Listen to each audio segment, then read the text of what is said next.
want to view this like thing. So again, just this is the June 30th meeting of the public workshop for extended comment on Vermont's greenhouse gas emissions inventory review and tasks that the consulting team that ANR has hired to help the council in these efforts is beginning to undertake. And so I just want to thank everybody for attending. I'd give a brief kind of introduction to our agenda and then turn it over to Jane Lazorchak, the director of the Global Warming Solutions Act, and then we'll move to the other leads on the rest of the agenda.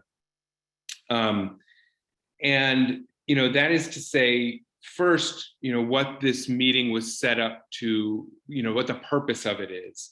And we want to start early on. I see David Hill is joining us from Energy Futures Group, part of the Cadmus consulting team.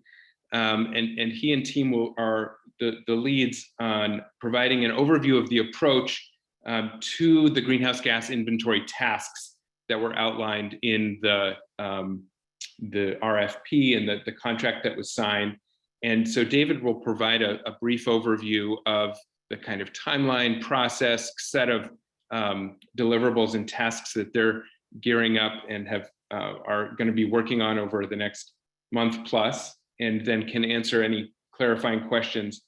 But then we really want to make sure that this is an opportunity to identify available resources and relevant information. We've been really lucky to have a number of folks joining these meetings who have, you know, deeply researched these topics and are identifying resources that are relevant to us and I think can be helpful for this work ahead. And we recognize that, you know, these are complex, nuanced topics that, you know, can be difficult to address sufficiently and, you know, shoehorned into a really limited amount of time of public comment in our limited, you know, in the regular subcommittee meeting. So we wanted to have this meeting to provide for a longer chance to dig in specifically to this issue.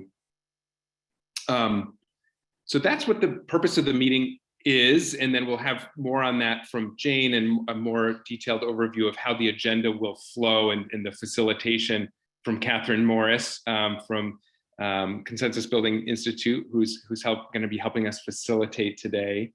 But before we move on, I also just want to pause to say what this meeting is not intended for, just to set expectations up front. And that is that it's not a review of Vermont's existing greenhouse gas inventory. We've been lucky to have Colin Smythe, the lead author of the inventory, give that overview in the past. And unless someone beats me to it, after I finish speaking, I'll pull up a link to one of Colin's prior presentations for anybody who wants access to that and hasn't seen it for that background context. But that's not the purpose of today's meeting.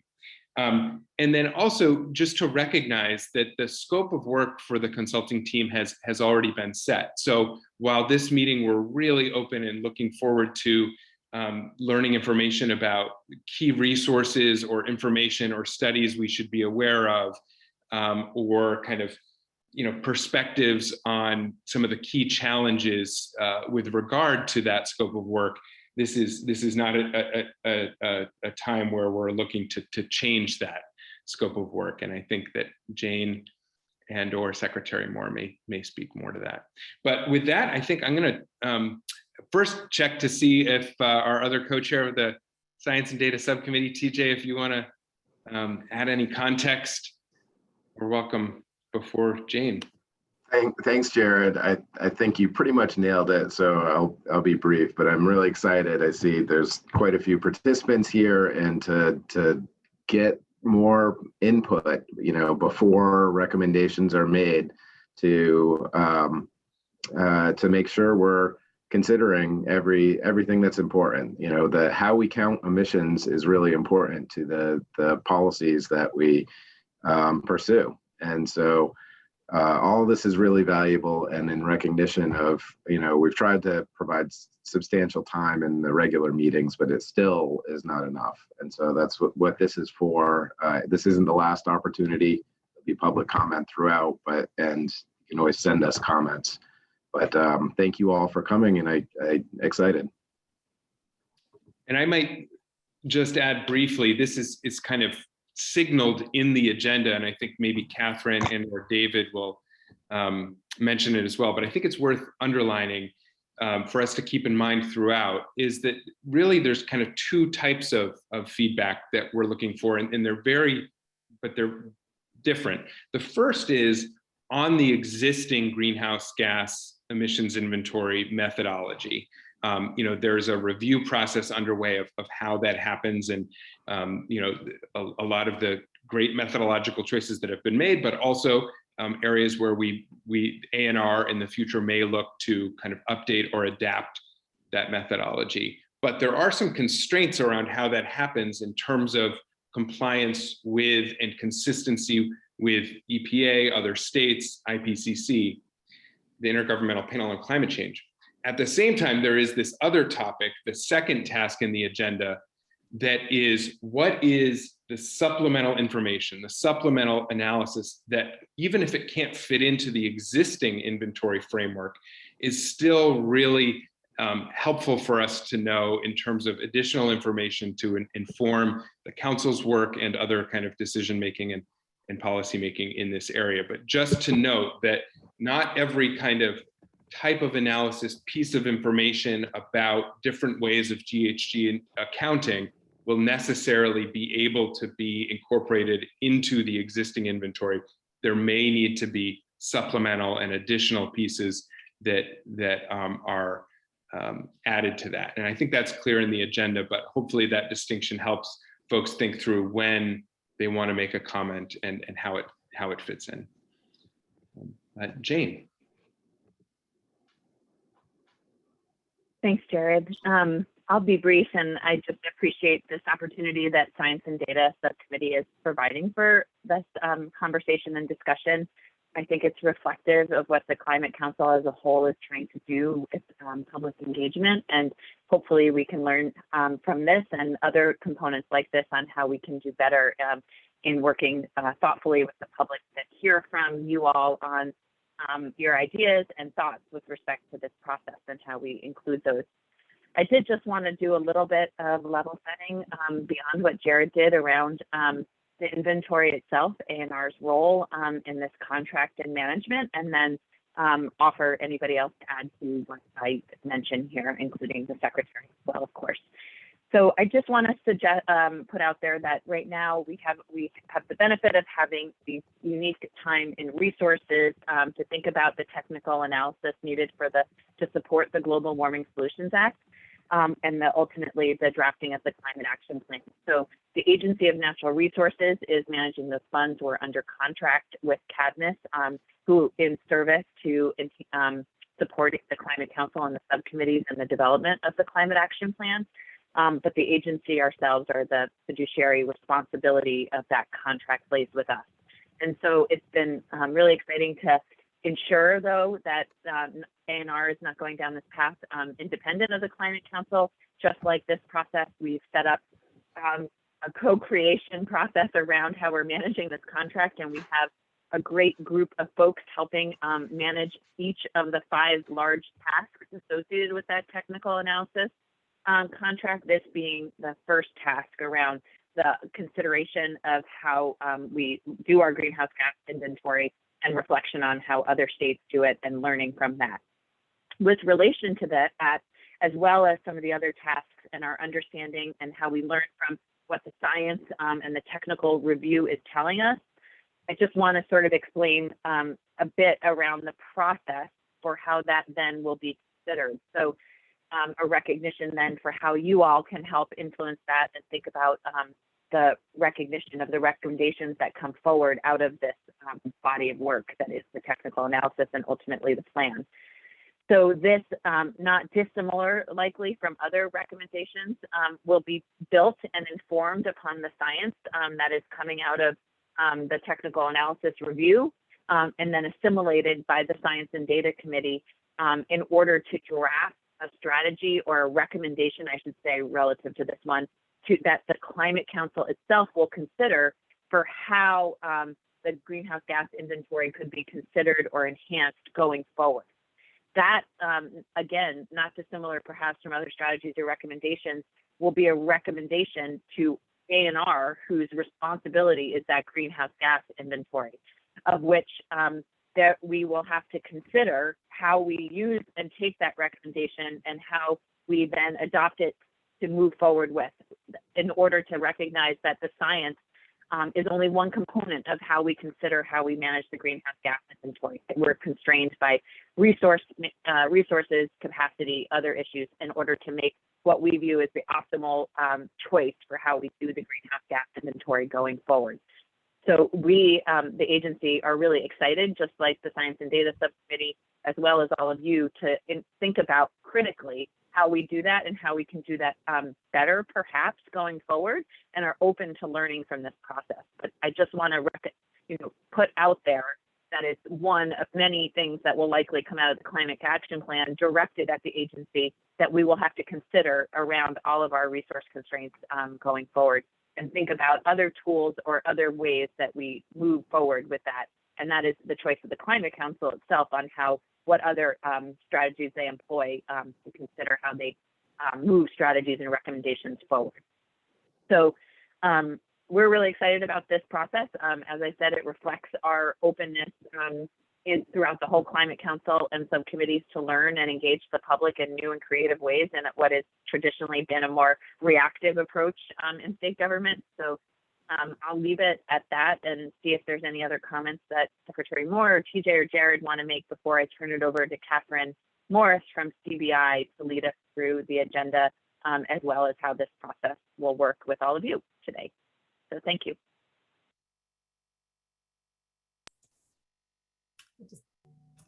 Well put, and I look forward to today's conversation.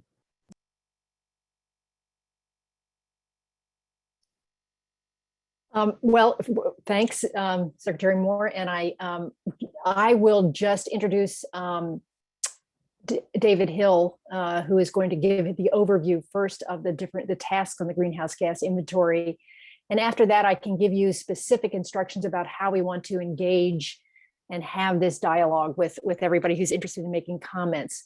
As you see, we've divided the agenda into the two separate tasks, as Jared explained, the first task being more the focus on the existing greenhouse gas methodology and possible updates to that going forward. And then the second one being additional or supplemental information that might be valuable, including life cycle cost analysis.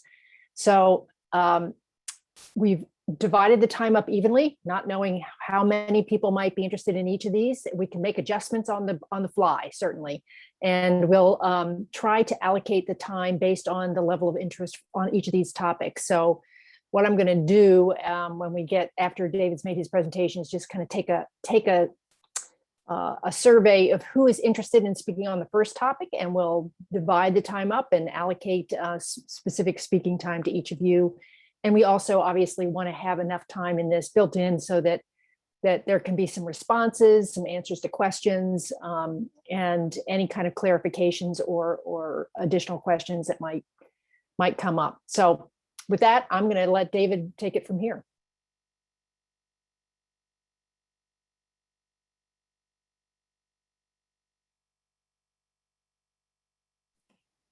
Thank you very much. Just a brief introduction for those of you I don't know. My name is David Hill. I'm a managing consultant with Energy Futures Group. We're based in Heinsberg, Vermont, and we are partnered in this work under contract with ANR with Cadmus. I worked with Cadmus on the Massachusetts Decarbonization Roadmap 2050 project recently, and have worked on a number of other scenario-based planning activities over the years, including some that work with the LEAP model that the department is using for the comprehensive energy plan.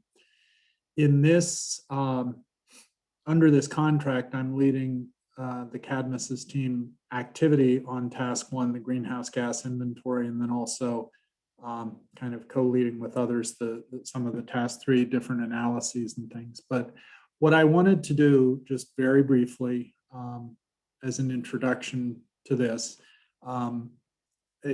the state wanting to consider the current greenhouse gas inventory, the components that are in it, the methodologies that are used, how those relate to the current science, current and evolving science across different areas, I think is very timely and a prudent step to take up front. As has been mentioned, I don't think, given the timeline, the state just having, the work that Colin has done and the ANR have done to just update the inventory recently, it's not likely that, well, we're not going to revise the inventory results for the current climate action plan, but looking at ways that going forward, that information can be complemented or supplemented and or methodological changes that might be prudent looking forward. It's a very timely and I think helpful as part of the overall process to look at those. So the greenhouse gas inventory task under this contract is broken into 2 pieces. To look at Vermont's current inventory scope and methods is the first bit. To review and then had a good talk with Colin the other day about kind of developing a matrix that would identify by sector, this is where the EPA state inventory tool methodologies are used. This is where we've used something that complements or supplements that state inventory methodology. What are the data sources? So a matrix that can be used to just help give an overview and review with folks, this is what Vermont is currently doing.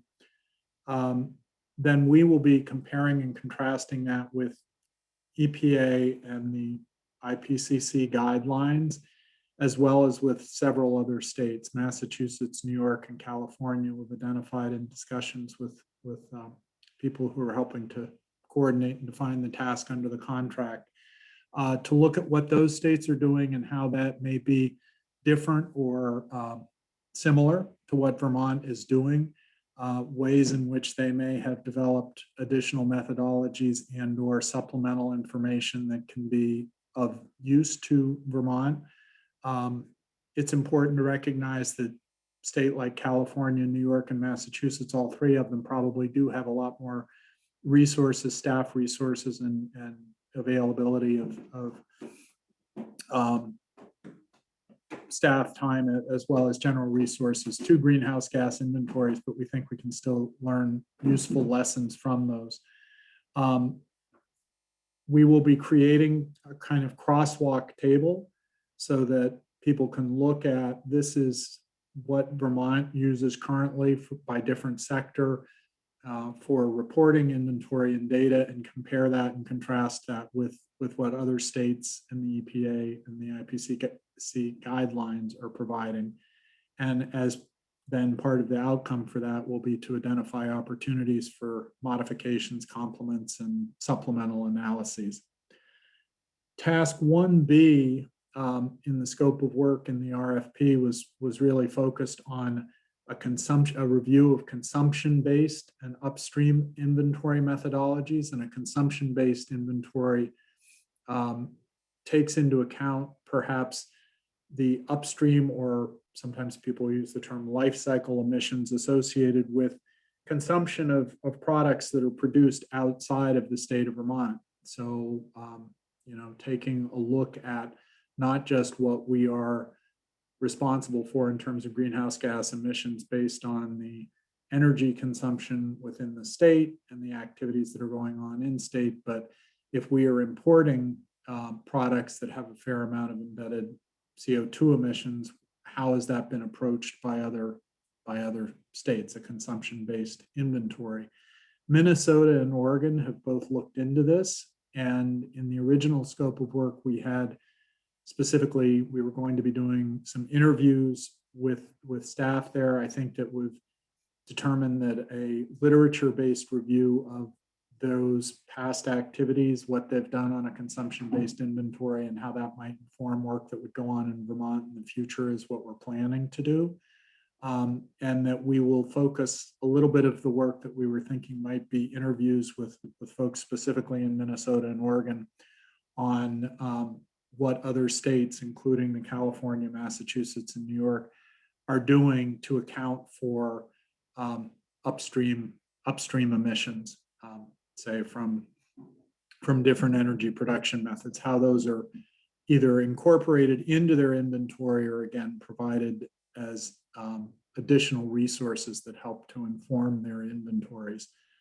Our deliverables and the time frame for this is all very, very rapid. We have a 10 to 15 page report and presentations that we will have by the end of next month, being next month starting July 1st. So by the end of July, we will have a report and presentation for use in different forms. The second slide here, sorry, I think I'm sharing the whole screen, but not in presentation mode. The second slide just gives a brief overview of where we stand on that process. We've had, last week, we had good kickoff meeting with ANR and the task leads for the Data and Science Subcommittee. We clarified kind of some of the activities or clarified some issues around the scope of work. As I mentioned, we refined the plan for the consumption-based emissions inventory to focus on a literature review, place more emphasis on consistency of upstream methods and how different states are approaching that. We've had a good initial meeting with Colin to review the inventory and to discuss the mapping of methodologies by sector for that, identifying where the SIT is the state inventory tool, where that is the primary method, and then other places where there are complementary or supplemental methods that are also being used. And then we have started the development of a crosswalk table to compare the practices in New York, Massachusetts, and California, as well as with the IPCC guidance and the EPA guidance. And that will be part of the report. So our schedule, we're developing questions and have a meeting scheduled with Colin for July 6th for further discussions on the current tool and our kind of the comparison and development of the presentation of the methods by sector. We will have kind of an initial presentation that we will probably share with the Data and Science Subcommittee the week of July 12th, and then final presentations and reports will be completing by the end of the month. So it's an important task. It's a big task, and we're also tailoring it to what can be done in the time frame of 1 month. And as part of that, as has been mentioned here, we really value inputs from the public today, from people who are on the subcommittee or others who want to offer suggestions of informational resources or references that we can use that will help to improve the outcome for this scope of work. It's not necessarily to completely redefine the scope of work or what we're going to be able to accomplish in the next month, but excuse me. But we appreciate, sorry, I got a peanut in my mouth. We appreciate inputs on references that we can use to make the research better for the outcome. So I'll stop there, see if there are any questions, and if not, we can open it up to Catherine, what you'll facilitate with the input and comments. Yeah, I'm sure you'll have a lot of questions as well as comments. So Sure. In order to just make sure that we allocate the time equitably, I wanted to first just reiterate that this is really a workshop dedicated to the public. And in that regard, the subcommittee members are here in a listening mode. But to the extent that any of the subcommittee members want clarification or elaboration on one of the speaker's comments, please do jump in. That's very appropriate.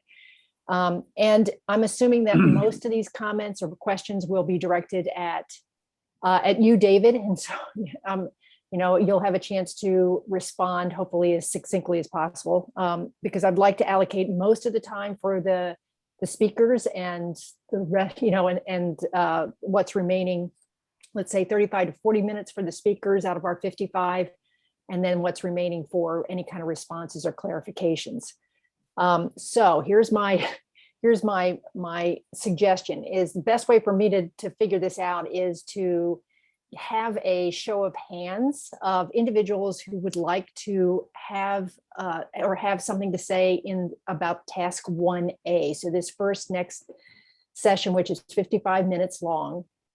If you could each raise your hand, and I can just get a simple count, and then I can figure out how to allocate the time that we've got. So if everybody knows how to raise your hand, you go to reactions on your list of menu. And if you click on reactions, it'll give you a hand raising icon.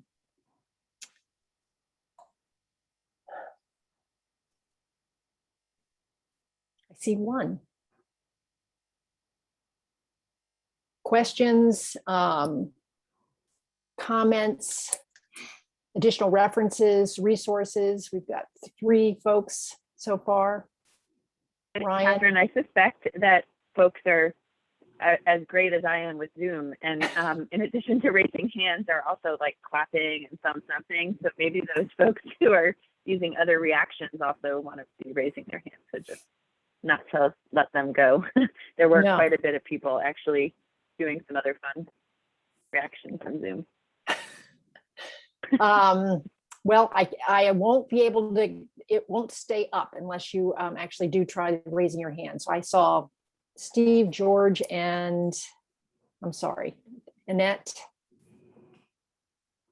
Yeah, I also saw people are in the comments recognizing that they're having a hard time distinguishing their comments between certain tasks. And so I think people should feel free to speak when they want, and that can be sorted out. Yeah, just pick one of the 2 times. Ben, got you?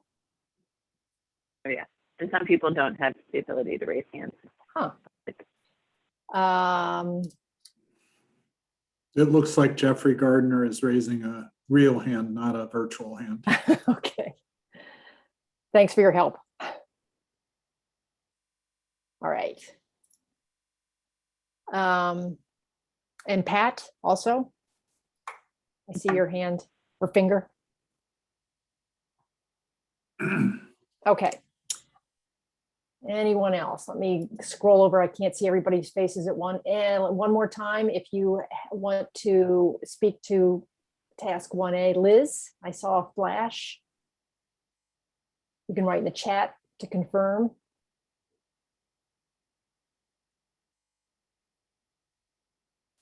All right. So we have 1, 2, 3, 4, 5, 6. My count is 6 for this session. And let me do a little quick calculation if we have 40 minutes.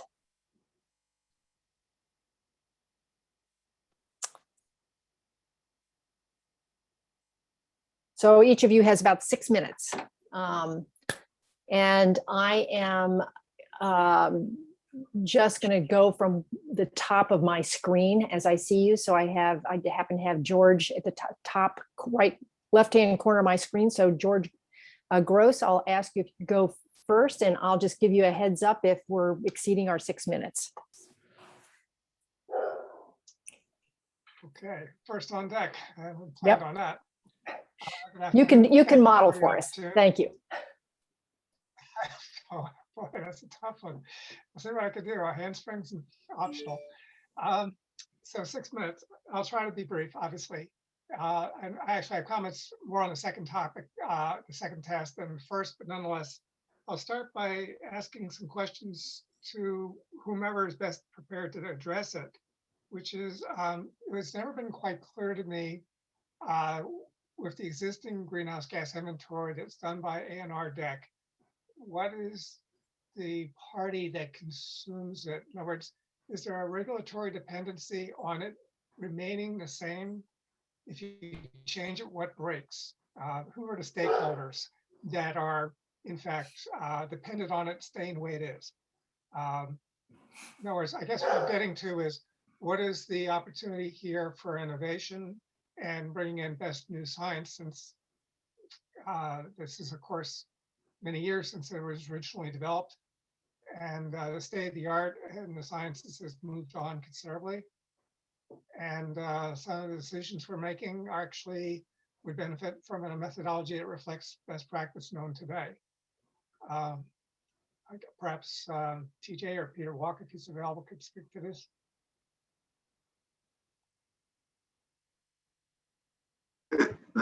That's a good question. I might defer to Secretary Moore if you, as the agency that houses the inventory, if you could answer that. I will give a high level answer, but then encourage, I can see that Megan O'Toole is on. I'm not sure if Colin Smythe is here as well, but let the people with actual technical expertise weigh in too. One of the concerns or the things that could be broken is our ability to have a data set that's comparable to other states in the region. And that's an important piece. Some of the data sets we receive also come from EPA, and they are done to allocate multi-state data down to the state level. And I guess not having any particularized technical expertise in this space, don't know if that becomes challenging to our ability to rely on some of these EPA provided data sets if we look at an alternative approach, but would welcome Megan to jump in here and add to or correct anything I've said. Well, let me just cut to the chase.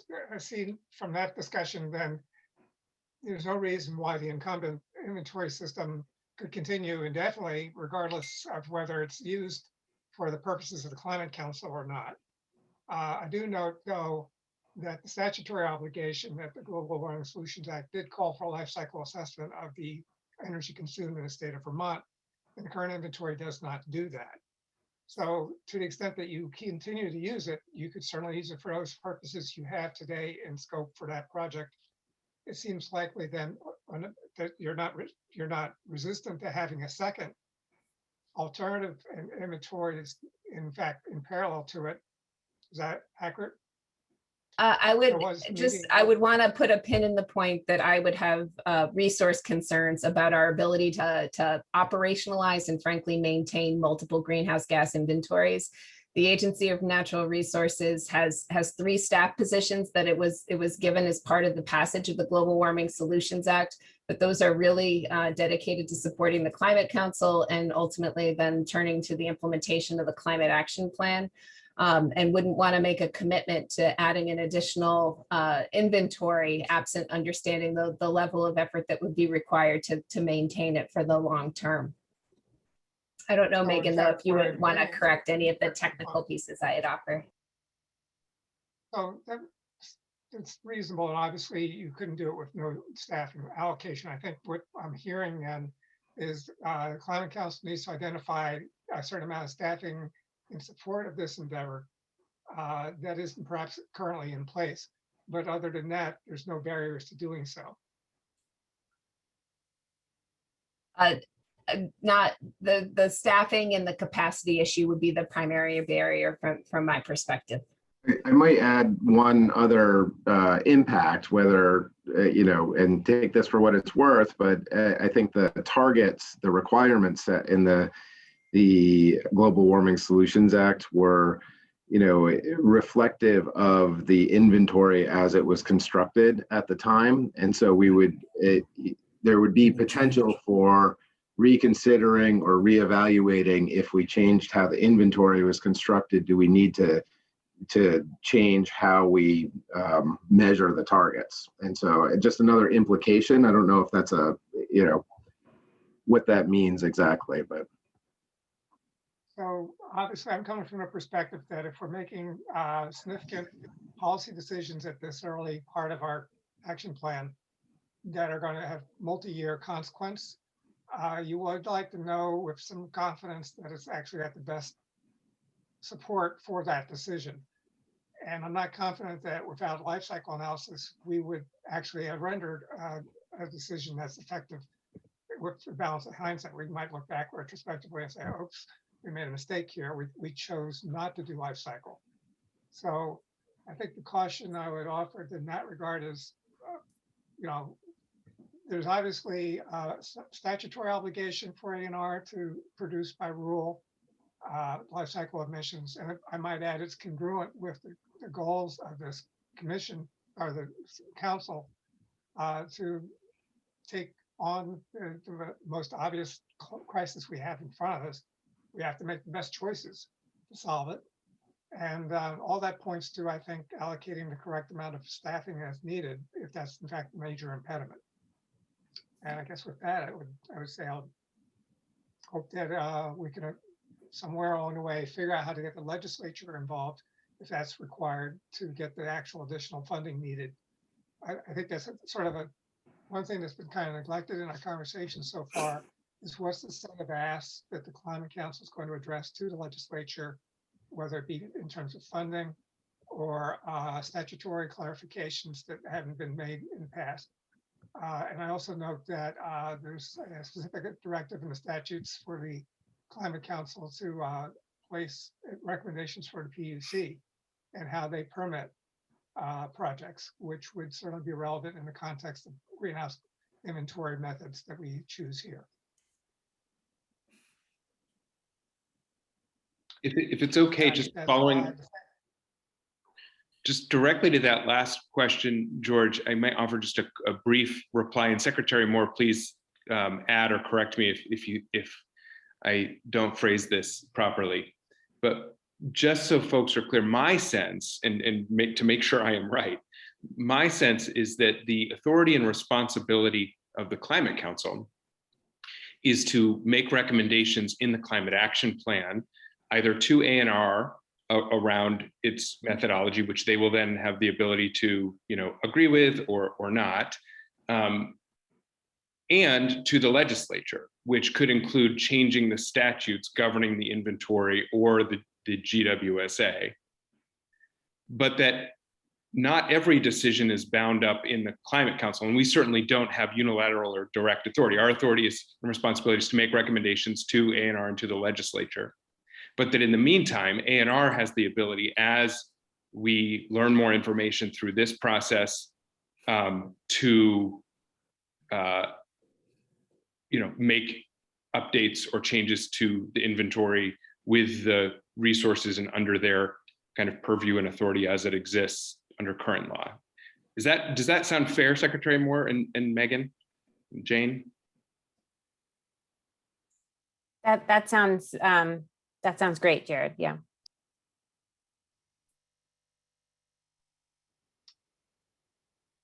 Okay. I'll pass the baton to whoever's next.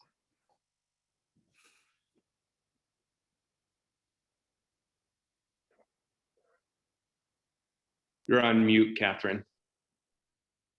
Thank you. That was perfect timing, and I wanted to accommodate at least 3 or 4 minutes of each for each person for these responses. So let's move to Steve Crowley.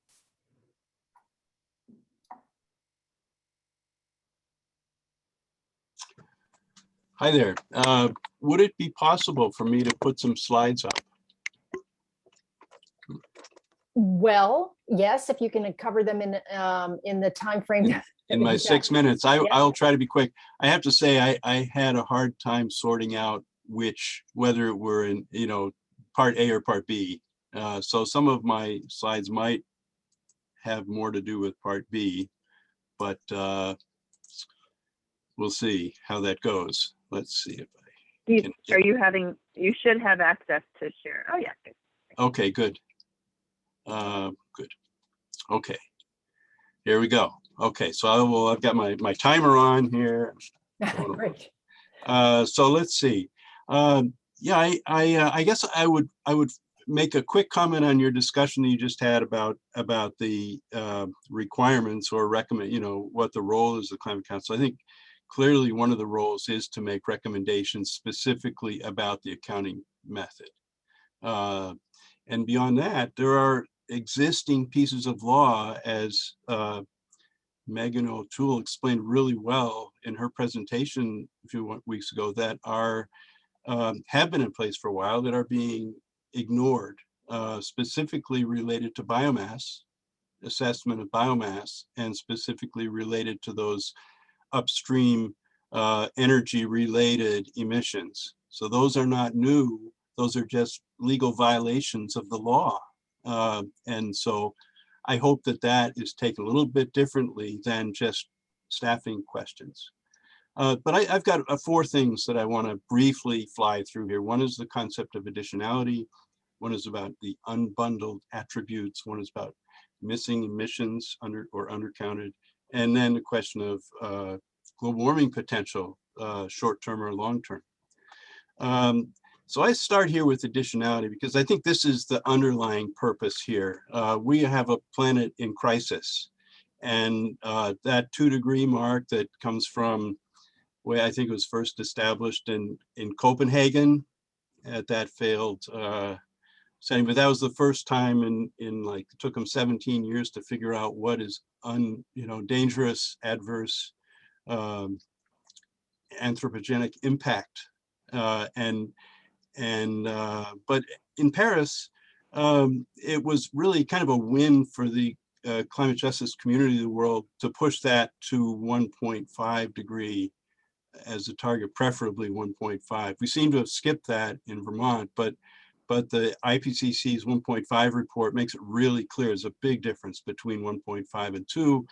And a lot of those differences put even Vermont in the crosshairs, not just Eugene or somewhere like that that's got the heat bomb going. We're all in a lot of trouble with that, and particularly with regard to the feedback loops that we trigger. I think everybody on this Zoom call knows everything that's here. I just wanted to emphasize that what underlies additionality, what underlies our purpose for doing any of this is to make it better. And I want to distinguish between the status quo of the cycle of what's going up and what's coming down and improvements in those areas. Sticking with what's here already, what people have already done, that's history, that's these previous years, and we're still climbing.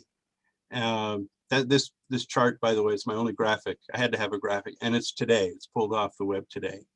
So it's showing last month's numbers. And we are part of the planet taking care of this problem. So that's what additionality is, and we have to do better. A few specifics. I didn't want to put any red lights. I'm not sure what you do about that anyway. But I think for those natural features, I think it's really important to distinguish between what is previous baseline and what's new and increased long-term storage of carbon. That's what we need to shoot for. That's what we need to include as we talk about net zero or we talk about offsets or anything. We need to be talking about what's new. Some things make a lot of sense. The new low carbon sources, transition from higher greenhouse gas technologies to lower ones, electric cars, for example. But those count as new stuff.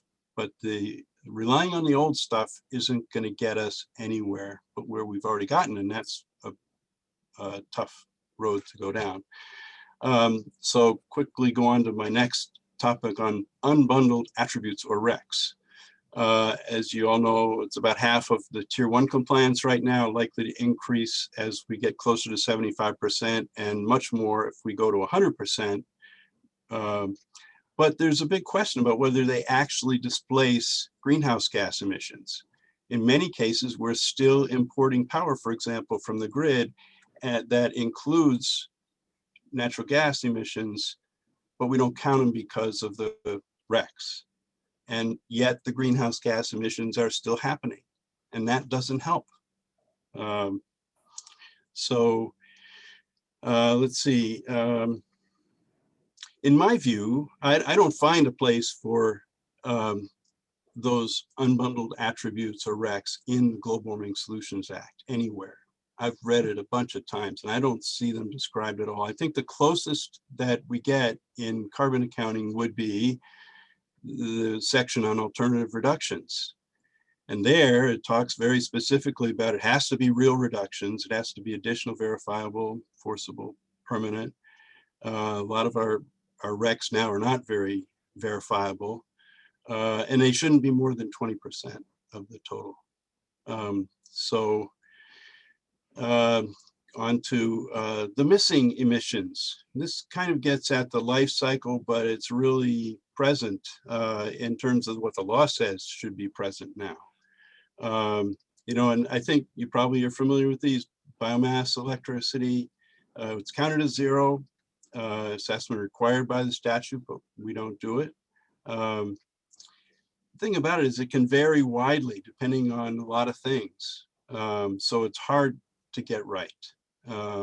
Luckily at the moment, we only have a couple of sources in Vermont. Large hydro also counted as zero and varies widely according to a few different factors. The assessments range from Hydro-Quebec's own assessment of 38 grams per kilowatt hour of CO2 equivalent to 100 grams kilowatt hour. What's important about these is that, I mean, that's not an astronomical difference. It's only triple. But both of these ignore the fact that to create those reservoirs, you have to remove an enormous carbon sink. And that could easily double the other emissions. So if we're thinking possibly about counting you know, carbon sinks in Vermont, we ought to be thinking about the ones we're destroying far away. And then fugitive methane. Steve, just as a heads up, you're at your time, but I want to allow you to finish up, to wrap up. So well, okay. Keep going. Okay, I think I'm on my third or fourth. Okay. But fugitive methane, I think, I don't know if I need to, if you count the fugitive methane, it's going to be a much bigger number for both thermal, you know, here in northwestern Vermont, and for the imported natural gas powered electricity. So in my view, each of those sources, the biomass, hydro, and methane, can vary a lot, and they are within some degree of management control. So I would recommend a default value for each of these that's on the high side, but let people come in with projects and sources that they think are better. If somebody thinks their biomass facility operates at a much lower greenhouse gas emission look, then let them apply and in a transparent case-by-case way. That's my recommendation. And maybe I could leave this for part two. Would that be better for my last point here, to leave it for the second half? Sure. See And what kind of time we have. yeah, that would be great. So we will come back to this. And Okay. I want to make sure that we have time for any responses or clarifying questions, elaborations that the subcommittee or any of the staff have for your presentation. Any follow-up questions for Steve?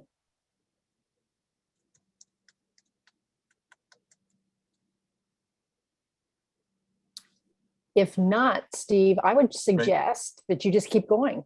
If you want to make your last point, you can go ahead and finish up, because there is a couple minutes left for comment. Okay. Okay. So go ahead. Let's see if I can find it again. There we go. Thank you. So now this is the part that's going to raise all the questions. There's a big choice to be made about whether we apply in modeling, apply an average global warming potential for different kinds of greenhouse gases. Sorry. The CO2, it doesn't matter too much, because whether the 20-year average and 100-year average are the same. It just lasts forever, hundreds or thousands of years. Methane is different. Methane starts out at, I don't know the exact number, it's probably hundreds of times more powerful than CO2 when that full burst of methane, 1 year's worth of methane gets up in the atmosphere. But what happens to it is it decays. it decays, logarithmically, so that over time it goes to, well, it doesn't go to 0, it goes to 1, it goes to CO2, it becomes CO2. And the estimate for that is something like 12 years. So if you take a 20-year average, you come up with a global warming potential for methane 86 times larger than CO2. The 100-year is more like 20-something times as powerful as CO2. But the thing is, after that 12 years, it's gone. It's not there anymore. So it just doesn't make sense to continue counting it and average it out into that time when it's gone, when in fact, right now, it is in its first years in the atmosphere. That burst of methane is all there, and it's having a very powerful effect. And as I mentioned before, we've got these feedbacks that we're on the edge of, numerous feedbacks. This is just a few of them. The absorption of heat when the ice goes, the permafrost emitting methane, changes to the currents. So there's another few of these that are potentially very powerful and unpredictable. We don't understand how well they operate. We don't understand how to measure them. We don't understand what happens if we get into one and we want to turn back. And we're very close to that edge. So that is a danger that we need to avert quickly. And we hurt ourselves in that effort by counting, by letting us average methane out over 100 years over time when it's just not even there anymore. And so I think that some things deserve a longer average and some deserve a shorter average. A couple of specific examples: biomass is tough because you can go either way with biomass, and they're both legitimate. If you measured over 100 years, then when the forest has grown back, then it looks like a much lower impact source of energy. If you look at over the next 20 years, which is this danger time for us, it's a much higher value, probably more like, in many cases, more like burning coal. Hydro is more complicated. Hydro projects have their highest reservoir emissions in the early years, and it takes a couple of decades for that to really decrease. It's both CO2 and methane. But then once those emissions get up in the air, and they continue, year after year, but then those emissions have their own trajectory. So that methane that gets emitted this year, and then more methane next year, and more methane the following year, they have their own patterns of decline. It just makes it tougher to average. And I don't have a good suggestion for that. I guess I would go with anything that is closest to real. And I don't think it's something that we have really great scientific knowledge about at this point. The other aspect of hydro that is long-term and permanent is the loss of the sink that we don't recognize right now, and we really should, because in Vermont's share of the Hydro-Quebec flooded acreage mileage is something like 300 square miles. That is just our 2 or 3% of Hydro-Quebec's output. If you count the RECs, it's about 2 or 3%. So we should be accounting for that 300 square miles of lost forest. And I think that may be it. Yes, it is. Thank you. Yeah, TJ, you wanted to respond. Yeah, and thank you, Steve, for the comments. And I just kind of wanted to acknowledge that, I think, to present those different items, you have to kind of put them in slides on separate pages, but a lot of them really interrelate, right? Biomass, whether you count or not, and then the global warming potential of biomass, 20 or 100. Same thing with additionality of new or new hydro units being built versus ones that have been there previously, and then how you treat RECs. And so I would thank you for bringing those up, and also just acknowledge too that I think it is in the scope and the task group of the Science and Data Subcommittee that's heading this up has drafted several questions related to this directly to the to EFG, related to a lot of the issues you brought up, and in terms of how should we treat biomass and large hydro explicitly. And so to the extent that your slides, there's a couple of data points there, and that you haven't already kind of provided the background information, and just I think you have in a lot of instances from what I've seen, or you or some others, but just please send that in through the comment portal, or feel free to send it to me directly. But I just wanted to acknowledge those couple of things, and thank you. Thank you. Any other follow-up questions for Steve? Make a thumbs up. Jeffrey, you agree. So Jeffrey, I was going to actually go to you next in line. So if you want to unmute and join the conversation. And I'll just say that I probably should have moved part of Steve's presentation to the next thing. We'll just consider this a continual conversation, and we'll use some of the time later in the session to make sure that everybody has an equal opportunity to talk. So Jeff. To go back to Steve's presentation, I think his assessment of the effects of methane are accurate, but I think also one thing that's frequently left out is that if you consider a methane generating plant for electricity, it might have a life of somewhere from 30 to 50 years. So that initial burst that Steve was talking about, that has the full force, 86 times more than CO2 in terms of emissions, that's something that will repeat over and over again for the life of that plant, 30 to 50 years, or possibly even more. And each year, those emissions are added to the remnant of the emissions from the years before as they degenerate and transform into CO2. Now that we don't account for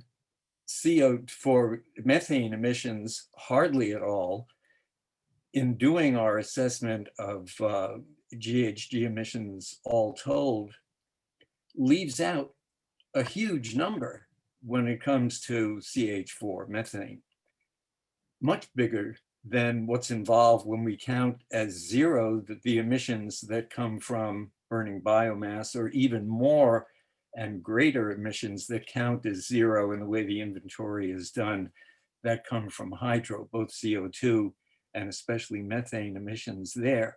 This seems to me to be a huge problem. And to go back to first principles, Jared said, and I think accurately, that the job of this council is to make recommendations in the form of the CAP to ANR and ultimately to the legislature. And that's true. But it seems from what you've said already that ANR has already decided that the inventory that will be used to form the CAP is the inventory it's always done. That seems inside out or backwards. I'm not sure exactly which it is. But I think the important thing about that is that if we do that, then we are starting at zero in terms of meeting what actually is required by the Global Solutions Act and is now enshrined in law. And that is that emissions caused by use of energy in Vermont, whether they occur in the state or outside the state, have to be reduced.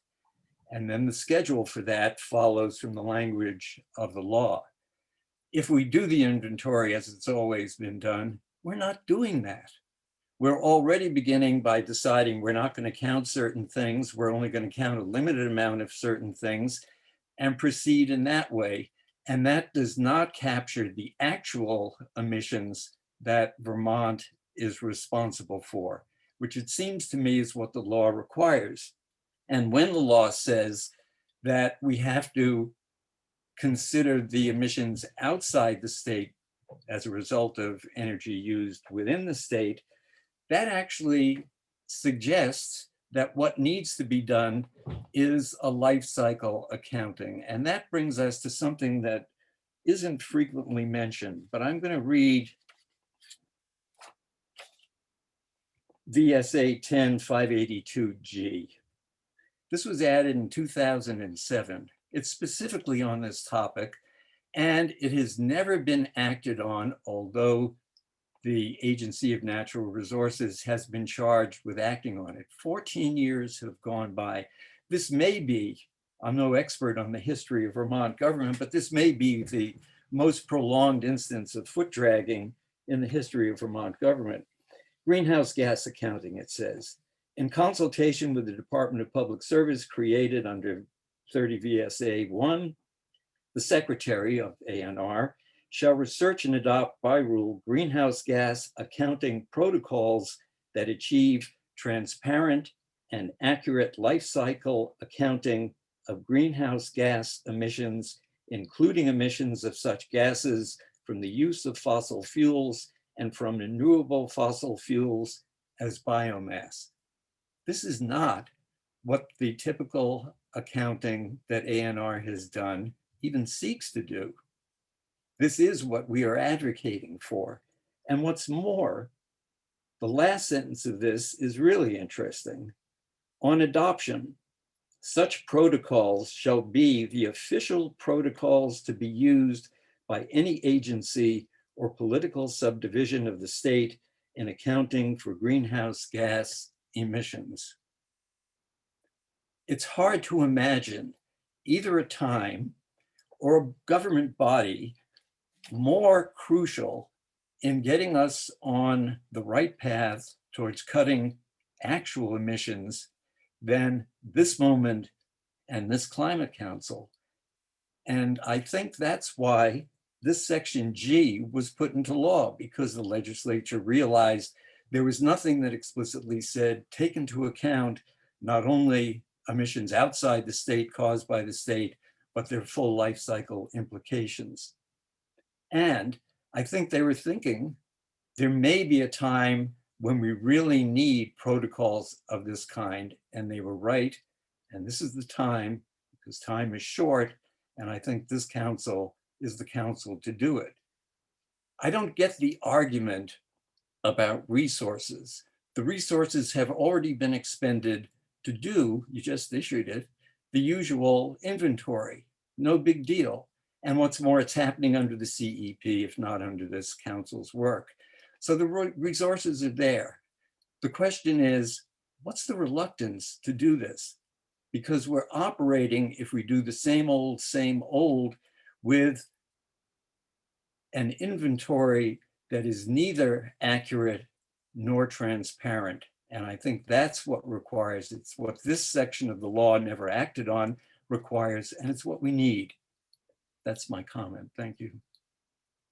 Thanks. And I saw Jared had a response or maybe a follow-up question. Thanks, Jeff. I appreciate your comments. I just wanted to offer one, small clarifying point. And, the real expert on this is Colin, who's unfortunately not able to join us today. But I just want to clarify something about what sources of methane are or are not counted in the existing inventory. My understanding is that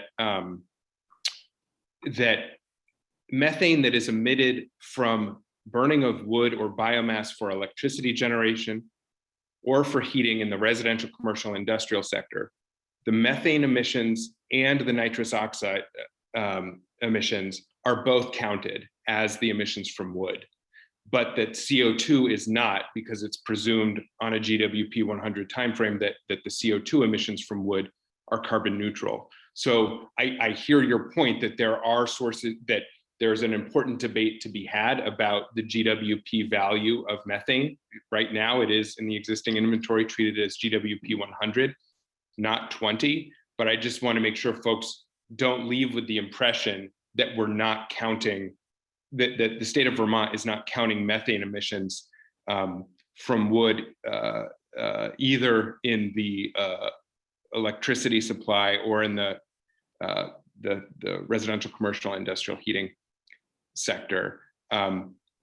I think there are other sources where it's really clear that methane is not counted. That would be the upstream emissions of methane related to our natural gas use out of state. Although there is, and of course, questions can be raised: is the estimation, is the methodology that we're using, as accurate as it could be? I think we always want to be understanding that.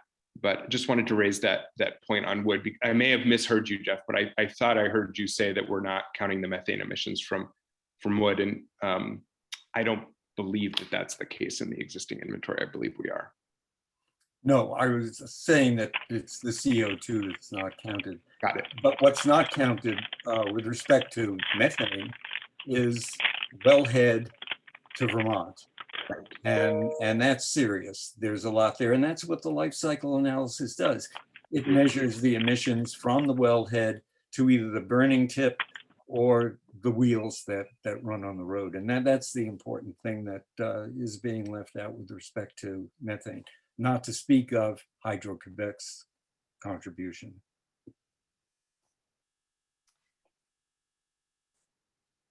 David, you wanted to also clarify that? Yeah, just briefly, one point, Jeff. Thank you for your comments. And it may be the case that those emissions are not counted at all. Or it may be the case that upstream wellhead emissions are accounted for in a different jurisdiction where they are occurring. And there's an element of not wanting to double count, not want to undercount certainly, but not want to double count emissions. And I appreciate the intent of life cycle analyses, but it becomes potentially very, very methodologically challenging, and we should assure, and I think states and EPA are trying to take steps to assure that where there is gas production, my understanding, say for New York State, is that New York State accounts for wellhead emissions in New York State and transmission and distribution that's in New York State. And Vermont could account for transmission and distribution. And, if we had production of natural gas in state, we don't have that. But it may not be that those aren't counted. It may be that they're being counted elsewhere. And that's an important element. Now, whether Vermont, because we're consuming the gas, is responsible for or should be accounting for, informationally, we can help to inform Vermont consumers. If you consume less gas, you're not only reducing emissions in Vermont's inventory, you may be reducing them in Texas's inventory, for example. I mean, that's one way you could look at it. But it may not be that those emissions are not being counted for at all. I just want to make that point. I think as far as that point goes, there's really no question that if Vermont reduces its consumption or use of gas, then all those life cycle figures go down in a way that's exactly equivalent. And what the responsibility of the VCC is, and what the charge from the Global Warming Solutions Act to the council has been and is that you must account for the emissions that Vermont is responsible for. There are other systems of inventory and accounting that apply, and we shouldn't double count there. But no one else is counting for the purpose of reducing emissions from Vermont wherever they occur. And if those emissions go down, then the general numbers are going to go down as well. And the charge of this council is to do precisely that, to transparently and accurately account for the emissions that are the result of energy used, including gas, in Vermont. And I don't think that's a matter of double counting. No one else is counting and no one else has that purpose but us.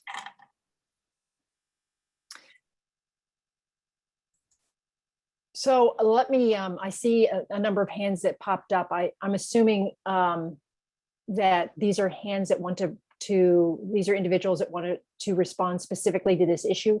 I want to ask Secretary Moore first, if you want to weigh in here on this particular topic. Let me find out what other folks want to say.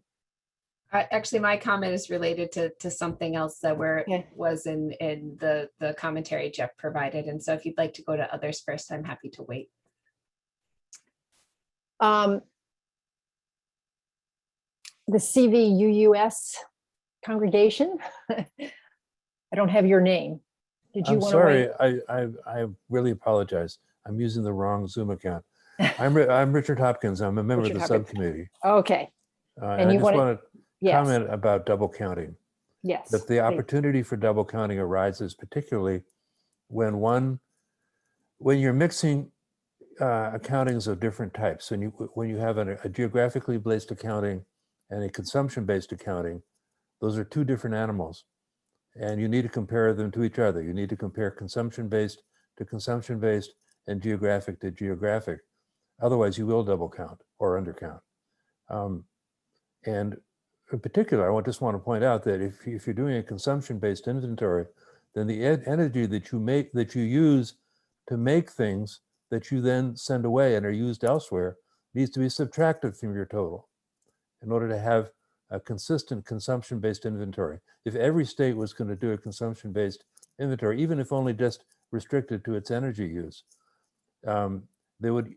Wyoming would have to subtract from its total of methane use releases that part of its methane releases that is related to transmission of its gas to Vermont, because Vermont's going to count them. All right, that's all. Thank you. And Cheryl Hogan, your hand went up. Is this a separate topic or is this on this particular point?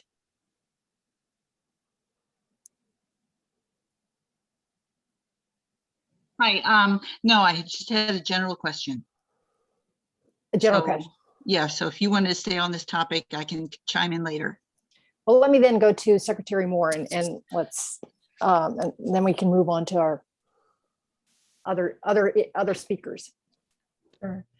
Thank you. I just wanted to push back a little bit on the assertion that there's some sort of predetermined outcome when it comes to our inventory. Certainly part of the reason we're engaging in this dialogue today is to solicit additional ideas and input and feedback on our approach. I was simply trying to acknowledge that there are a series of constraints that we also need to be mindful of that state government operates in, but it's not just, it should not be taken in any way to suggest that we aren't open to looking at adjustments that may need to be made to the greenhouse gas emissions inventory. Thank you. And what I would like to do is we had intended to take a break at 2:55, so I think we can get one more person in. And if I could ask you, Cheryl, just to hold your general question until the next session. We're just going to flow over after the break into additional speakers. Would that be okay? Sure, that's fine. All right. So let's try to fit in Annette Smith before we go to our break. And then and there's two other folks on the list, Ben Gordesky and Pat as well. So if you don't mind picking up the conversation after the break, we'll just keep on going. But let's try to see if we can fit in Annette right now. Thank you. This is Annette Smith with Vermonters for a Clean Environment. I guess my comments relate to inputs or missing or perhaps unaccounted for things, a slightly different angle. I'm going to reference 4 different projects I've seen in Vermont: Sheffield Wind, Lowell Wind, the Coolidge Solar in Ludlow, and a project in Rutland Town of 4 megawatt solar projects that's being built right now. And as we've watched these projects, which are part of the transition to renewable energy, be developed, I've observed some emissions that I don't think are accounted for. For instance, first site was Sheffield.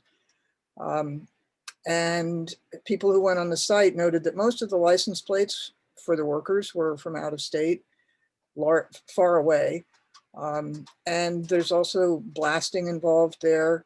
Lowell had a tremendous amount of blasting. There was never any public acknowledgement about how much explosives was used, but a guess is it was 1 million pounds, which is ANFO, ammonium nitrate fuel oil. I think the formula for 1 million pounds is something like 8,000 or 9,000 gallons of fuel oil. In addition, there were fuel oil and diesel oil trucks all over the mountain.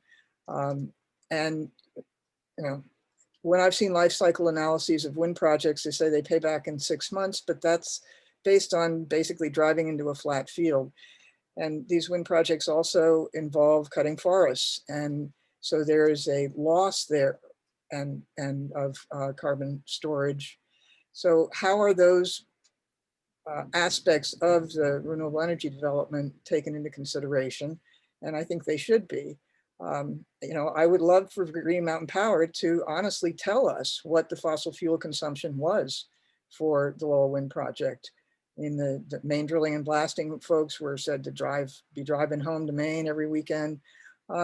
And then the NextEra solar project, 20 megawatt project in Ludlow, I went by there and the subcontractors were from far away across the Mississippi. I forget the names of the companies, whether they were Minnesota or Michigan or Texas, but they were not, you know, they were staying locally while they were here, but there was a lot of inputs to Vermont that I doubt are ever considered. And the project that's being built right now in Rutland Town, 4.4 megawatts. Yesterday, I got a call from someone who said, well, there's not a single Vermont license plate and they're all coming from elsewhere. And that both of those solar projects involve cutting forests. In the Rutland Town case, it's, I think, 36 acres. And in the Ludlow case, it was 40 acres. And the Ludlow site then involved blasting on the forested site.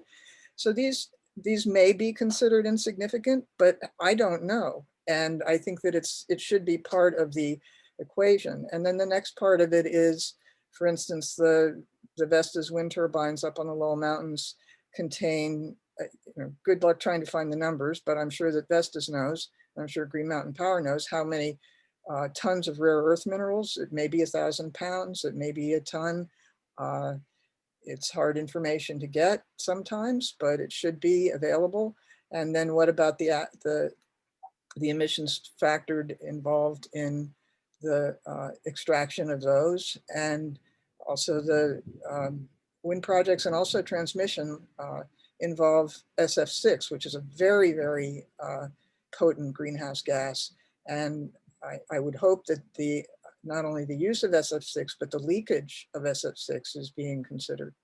So I think that covers my range of questions about how these types of emissions are being accounted for.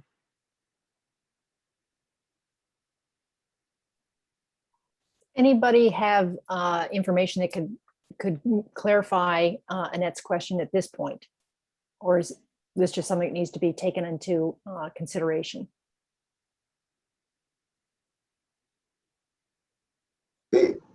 I think it is something that needs to be taken into consideration, and thank you for your comment, Annette. And if I just, what I heard, you didn't explicitly say this, but so I want to say it back to you, and is that if we are considering life cycle analysis, that we need to consider everything that's going into production of all resources and put them on a comparable basis. So not kind of treat one resource different than another. If you're including all emissions from one resource, include all, and you've given some examples of different pieces,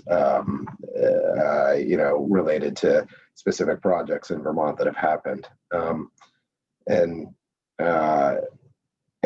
So that's what I heard, but that's not exactly what you said. So I want to make sure I captured that. I think that's one piece of it.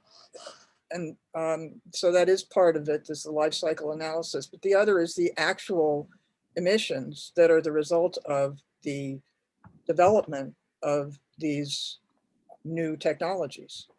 And that's different from the other issue. I mean, solar has all kinds of life cycle analysis issues. If you actually look at how silicon is produced and the sand is mined and it's put through very high temperature blast furnaces. And I don't know that anyone ever accounts for any of that. You rarely even see anyone talk about what's involved in the manufacture of the silicon for the solar panels. So I understand that there's a complexity there involved in that side of it, but I also think that, for instance, I think, and I've said this before to the various subcommittees, I'm not an abstract thinker. I live in the real world and I deal with real world things. And so that's why I'm giving real world examples. I think that if Green Mountain Power would be helpful in making public the total amount of pounds of blasting material that was used, how much oil, how much diesel fuel, what, the transportation issues, all of this we shouldn't pretend that wind energy and solar energy are all green and there's nothing negative that goes with it. There are a lot of negatives when you start talking about clearing forests and the blasting and there's a lot more too, the impacts to the wildlife and the water and all that, but just accounting for the emissions from the fossil fuels that are used as part of the development of these projects, I think is an important point to be included in the accounting. Right, thank you. And I'm not aware that most of those things are accounted. I think some of them are. I know in the permitting process, the forest clearing is in the emissions lost from lost sequestration is being considered, and in certain projects, and this is not a comprehensive look, but I know that things like reduced truck trips have been, or increased truck trips for that matter, have been looked at, but I don't think it's consistent, and your point is well taken, so thank you. And not comprehensive, I should say, either. Okay, what I'd like to suggest is that we go ahead and take our break. And right before the break, if I could just get an accounting of who else would like to speak. It's all sort of bleeding in together, but if Catherine, excuse me, Ben posted that he'd like to comment on what I said. And since there's a couple minutes left before 2:55, maybe. Oh, absolutely. Can't see his comment. Sorry. Yes, Ben. Thank you. Here, I'll turn on my video also. Yes, I just wanted to say that, I work in the solar business, and there is the whole manufacture of solar panels has a footprint, just like everything that we do. Any new thing that we do has a footprint, of course, and that is accounted for in that. And I should also say that being in the construction trade of solar, we don't do big 20 megawatt solar plants, but we do commercial systems, residential systems. We always have to drive to the job site, and there's a carbon footprint intrinsic to everything we do. The issue isn't really, it's more to find out which is the least, and to make that happen in the next 8 or 9 years, while we have the extra carbon to play with in theory, if we have that moment. Thank you. Thanks, Ben. I have 3 individuals that still haven't had a chance to talk so on my list, and that Ben, you're one of them, Pat Segway, I may not pronounce that correctly, and Cheryl. So you're going to be the first up in the next session after the break. And I want to make sure that there's other folks who would like to speak on the next topic or on anything else, basically. Mark, see your hand. George, did you want to speak again? Your hand has been up, but I understand you might have more to say on this second topic about supplemental information. Yes, that's correct. Okay, let me put you back on. I'll take my, no, obviously not yet, obviously after the others had their opportunity. Right, okay, so I'll put you back in. Anybody else Correct. would like to get in the queue? And as I noted in the chat, if you don't have the hand raising function, just let us know in the chat. And we'll, Suzanne Zelfi, I'm actually need my glasses here to read your name in the chat. Suzanne Zelif, would you like to be on the list? It looks like. Okay. All right. All right, we're going to give you 5 minutes I to, think you missed Mark Whitworth. His hand is up. no, yeah, I got Mark. We've got Mark. So we will come back in 5 minutes, give everybody a few minutes just to stretch your legs, take a bio break, and then we'll continue the conversation at the top of the hour. Thanks.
Okay, I know I didn't give folks very much time, but if we could get started, I wanted to whoever is back first. I've got Ben and Pat and Cheryl. So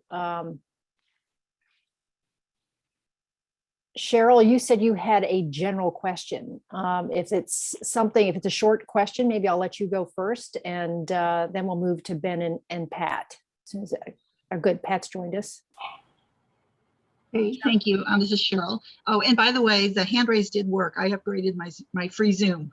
Great. So, And I should have done this at the beginning, but if I could ask each of the speakers just to provide your affiliation when you let us know, whether you're a resident or if you're speaking on behalf of a particular organization, that'd be great. So go ahead, Cheryl. okay, lost you there for a second. My internet is unstable a little bit, so if I lose you, I will put this in the chat. Okay. But, thank you. My question was, is there a connection between the greenhouse gas inventory and does it have a regional component, or air quality, or are we looking at, can we look at how different communities, can we tie that to community impact in some way? As we're trying to reach marginalized communities, and we know, like Annette and Ben were talking about, there's the reality of activity on the ground, and people are impacted. So is there a way we could look at air quality measurements and how that's, how that might be tied to, as we make improvements and we see reduction in emissions, can we see that we're impacting proper communities? So it sounds like you're asking, let me make sure I understand the question. And I don't know if this is directed at David in terms of, or it's somebody who is familiar with the current greenhouse gas inventory, but am I understanding you to ask whether as part of the inventory, you can also look at the co-benefits of reductions in criteria pollutants and do that at literally a community or a regional level within the state? Yeah, not just benefits, but measurements, actually. So if we see there's poor air quality in an impacted community, based on industrial activity or, a landfill proximity or something like that. Okay, who wants to take that one? I can speak to it a little bit. I'm Bennett Leon. I'm the section chief of the planning group in the air quality division of the Department of Environmental Conservation. And so there are a number of components to that question. The regionality of the greenhouse gas emissions inventory is limited. Some of the data inputs are maybe at the county level, but a lot of it's statewide. And as far as air pollution goes, our division monitors criteria and air toxics, pollutants in 4 different places across the whole state. And those sites are intended to be representative of large areas across the state. So if there are particular communities of interest, there may not be air pollution data specific to them. And if there are any other components to that question that I missed, let me know. So that's a separate entity or division or whatever that's kind of looking at local air quality. Is there a standard methodology or just the reality is, if as we see things happen with industry changes, how would we have any way of seeing that is improving some of the marginalized communities in terms of their exposure? We do have air quality data trends or monitoring results that go back a long time.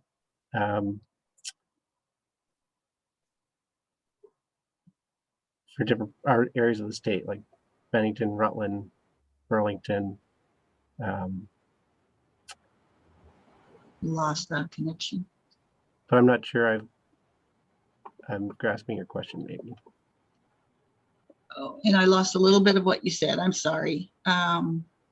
Just generally, data sets are more helpful if they tie together. And if we saw that our vulnerability index tied to, say, emissions reduction, I think that would be very helpful. So thank you. Appreciate that information. Yeah, well, the air pollution piece is a little bit separate from the greenhouse gas emissions in any case. Okay. All right, thanks, Cheryl. So I have 4 other folks in the queue. So we have about 10 minutes total. So if we could try to keep your comments generally to about 6 minutes, so we have about 4 minutes of back and forth time left, that would be great. So I'm going to call on Ben Gordeski next. Ben, you're up. And again, could you provide your affiliation as well? Yes, Ben Gordeski, the former manager for DC Energy Innovations. We're a small, solar install and electrical contracting company. I'm not necessarily presenting the viewpoint of the company I work for, but that's part of my background. My few main comments, the impact of the carbon impact of Hydro-Quebec, which is about 30% or so of the electricity that we use in Vermont, is certainly, I'm sorry, let me back up. It seems that right now that that Hydro-Quebec contracts and nuclear power contracts are considered on par with other renewable or carbon-free resources. So I believe that is very inaccurate.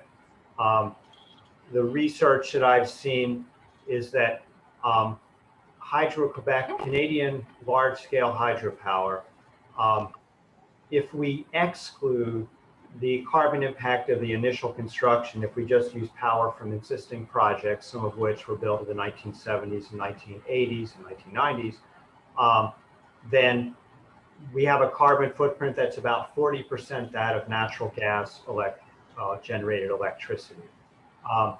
If we look at solar installations of any size, and I definitely think we need all sizes. I mean, there's environmental rules involved in most things, which there should be. We include the cost of initial construction, of course, because that's mostly all there is with solar, other than somebody driving there with a pickup truck for some large solar plant, a couple people go in there once a month to do maintenance for somebody's home, hardly at all. We get about 8% the carbon footprint of natural gas generated electricity. So we have a ratio of 5 to 1 between the two. We have, and Hydro-Quebec is in the process of constructing more new facilities, in which case the carbon footprint of that power will be far greater. Carbon footprint of concrete is much larger than you would think.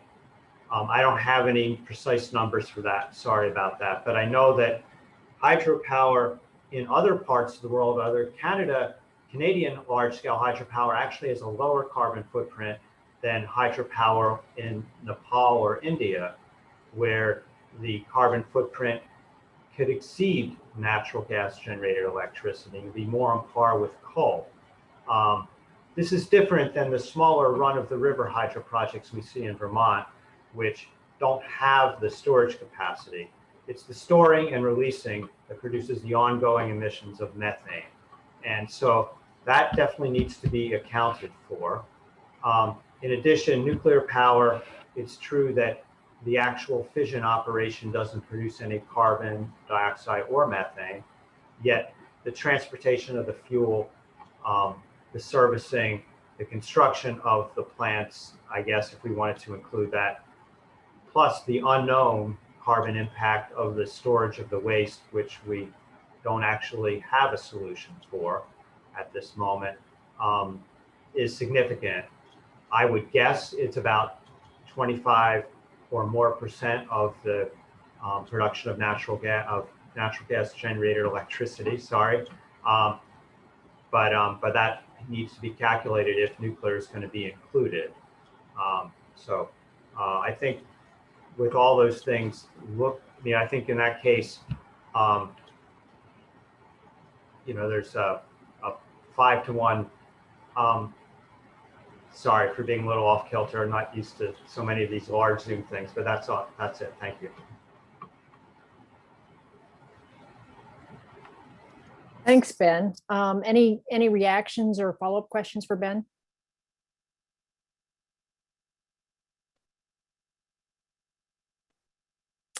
Okay, let's, Pat, you're up if you want to take the podium. Thanks, Catherine. My name is Pat Sagley, and I live in Westfield. And my interest, I have been following the work of the Just Transitions team with a focus on issues for residents who live in rural areas. And my first comment was in reading through the materials. My understanding is that the just transition principles are supposed to be incorporated throughout the whole process of the Vermont Climate Council's work. And I didn't see that reflected, and it could be the consultant doesn't know about that piece, but that seems really important and could be really useful in terms of assessment work, because the Just Transitions folks created some great documents and some great questions. And so this is more a recommendation. I hope that information becomes somehow a part, in spite of the fact I did hear, Jared, that the scope of work is set and this is it. But since this is in the legislation, I hope that will happen. Another comment is emissions counting, and this is sort of layperson's language. It's really a snapshot in time. It comes and goes, and I think a lot of the comments you've heard today reflect that. And I would like to see this report acknowledge sort of the usefulness and the wobbliness, if you will, of the accuracy of emissions, like what they can help us, how they can help us make decisions, and where we need to be careful about where we apply the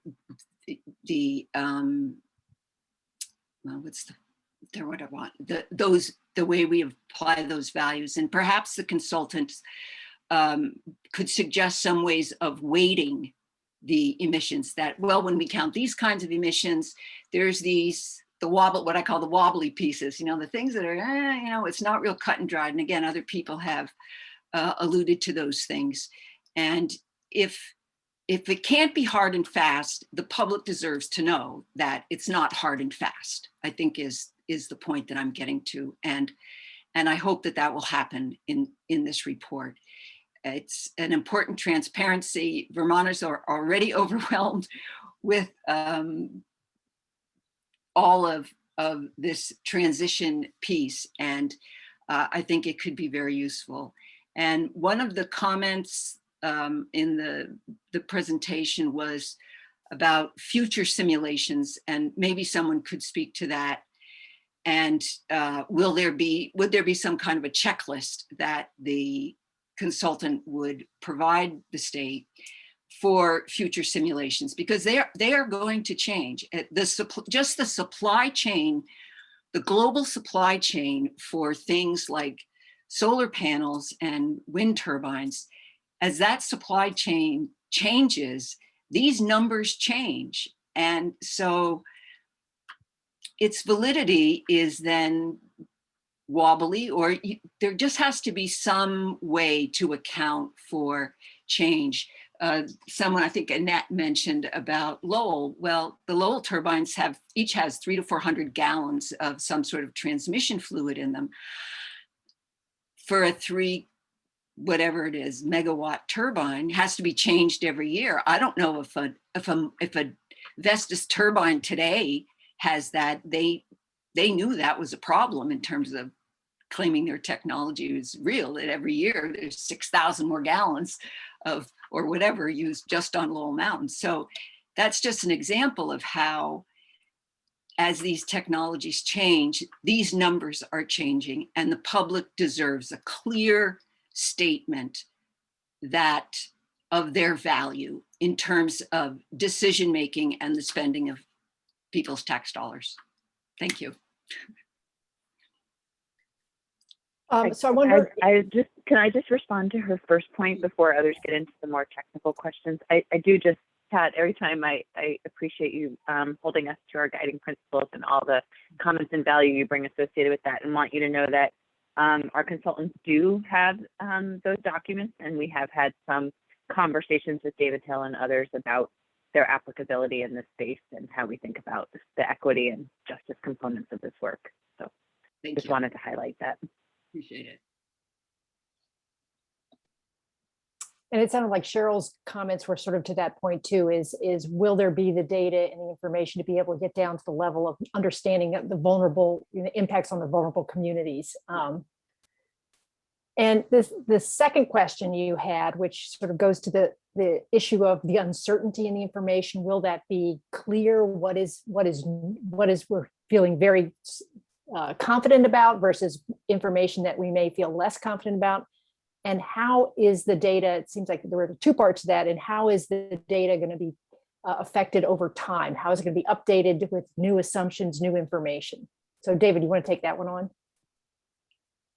Sure, I will try. I think that the greenhouse gas accounting methods that the state and others have developed are meant to be able to reflect kind of the best approach, and to something that gets, there are complications and overlaps here. One of the things I've heard, a theme that's come up here, is life cycle analysis of a particular project, a solar project or a wind project. A life cycle analysis of a project is really a different type of analysis than greenhouse gas accounting. And Annette made the point of, well, the transportation fuel used for the workers that are getting to the site for the wind development. In theory, and I would guess, in practice, the way that that's being accounted for is that that's showing up in transportation emissions for the state. We're counting that in terms of fuel sales. Those are showing up in the greenhouse gas inventory. Now, those aren't necessarily tied to the wind project as part of their life cycle emissions. And those are kind of two different perspectives or lenses on these things. And I think that the accounting, the greenhouse gas accounting task as set up here, the accounting methodologies are meant to try to be comprehensive and then identify, where appropriate, potential uncertainties or sensitivities. An example will be that I can, cite is California has looked at, they don't include kind of a 20-year potential for the methane in their accounting. They still use 100-year potential, and that's because it's consistent with what other places are doing. But they have done a sensitivity of, if we applied a 20-year potential, 20-year horizon for methane, this is what it would do to our inventory. And so that's complementary information that helps the public understand this is what we're doing with our current accounting method. There are some, and we could do something similar with, you could have different emissions factors associated with levels of hydro and different assumptions or scientific research on the hydro that would give you a range of what the potential emissions, the impact on the inventory numbers would be in that case. So we'll try to identify those. It's and I think that the changing of both the science and the methods, and then having an accounting framework that can take you back to 1990 levels, 2005 levels, and have a consistent method of accounting for emissions reductions targets that are based on the same base year emissions. If we're saying the 2005 emissions are a target, or the 1990 emissions are our target level. And then we change the accounting method. I think as TJ mentioned before, you've changed then the goalposts, and you need to go back and change what the emissions would have been under the different accounting methodology that you used before. And that can also create complications and confusion. So, greenhouse gas accounting by itself, and this is going to sound somewhat, mundane, but it actually is not meant to create the solutions, the mitigation pathways. It's meant to account for emissions, to do it comprehensively, to not overcount, to not double count. But then the strategies of how we get there and whether the accounting method has accounted for all of the life cycle emissions of all the different options to get there are not exactly the same thing. So the accounting should be transparent, should be updatable, and where there's, where there are sensitivities that can be important to inform people, I think we can try to include those or recommendations on those. So, but thank you for your comments. Thank you for your feedback. Appreciate it. Yep. Okay, good discussion. So Mark Whitworth, you're up next. Thanks, Catherine. I'm Mark Whitworth. I'm on the board of Energize Vermont, which is an organization that advocates sensible energy and climate policies for Vermont. And I have a general comment first. I'm concerned about the emphasis that we're placing and that the Global Warming Solutions Act requires that we place on inventories and budgets.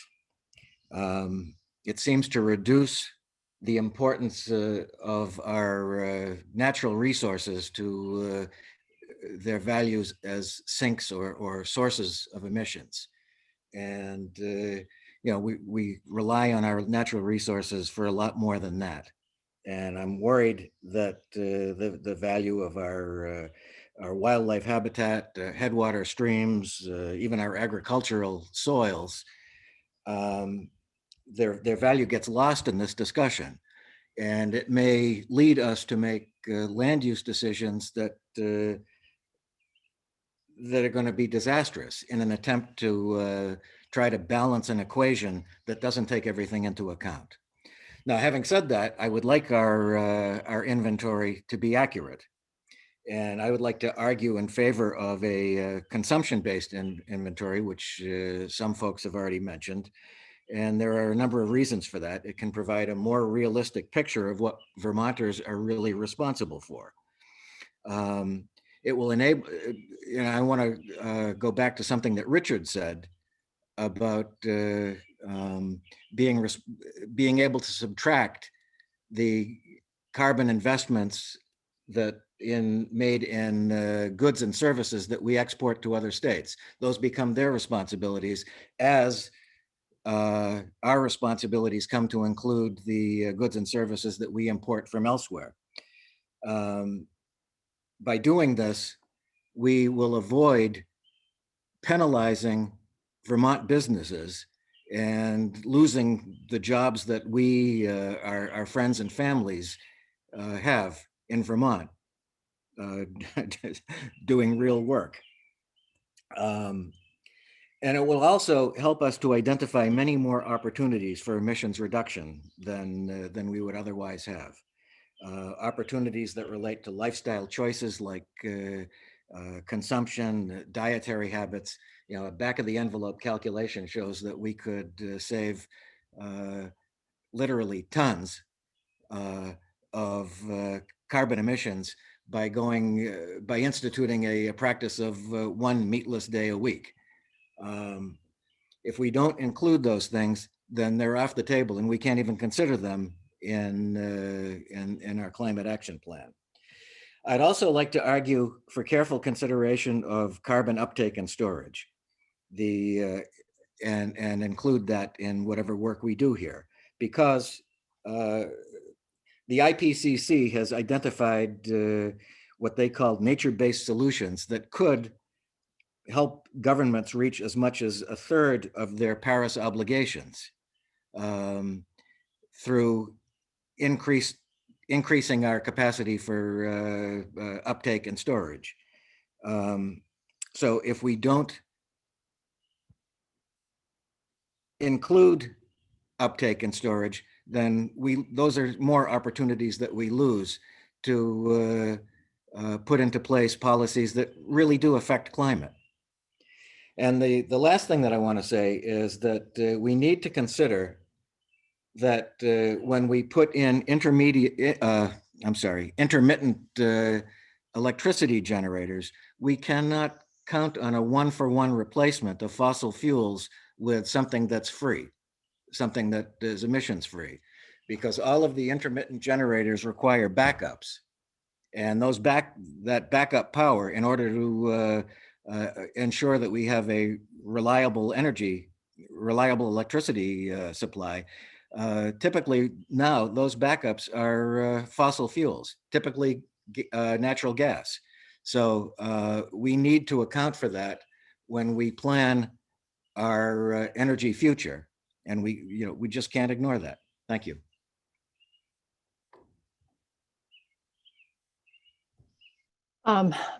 Yeah, I appreciate your comments, Mark. And Jane, you had a response, and I'm wondering if after you respond, if there's some others that might want to weigh in on certainly what is the current thinking on the sort of natural and working lands sequestration. But Jane, you're next. Well, yes, thank you very much for those comments.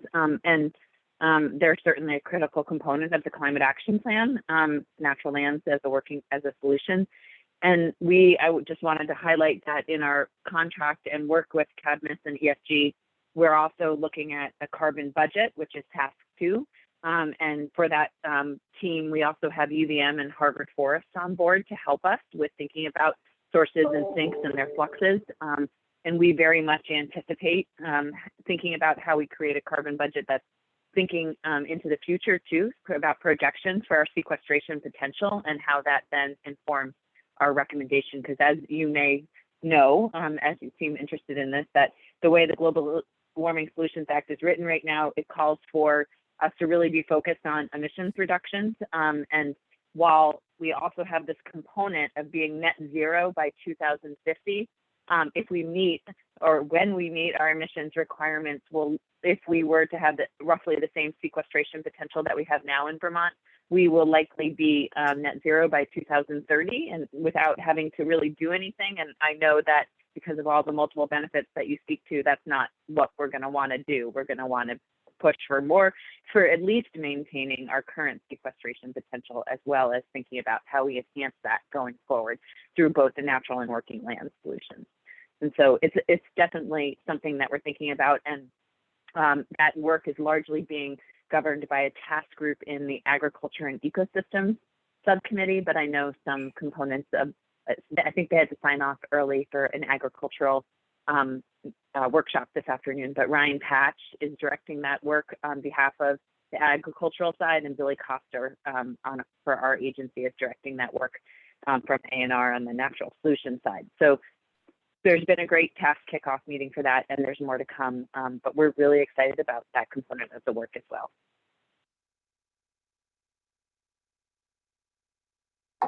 Any other reaction? Mark, I don't know if you have any follow-up questions, but you raised a couple of other points, one on the backup power and how that's being accommodated within the inventory, and sort of land use changes. Anybody else have anything to add on those 2 points? TJ? Well, I just want to know, Catherine, that Ben Gordeski put in the chat, he had a comment on Mark's presentation, and I do have one comment, but I'll wait for Ben. Okay, Ben.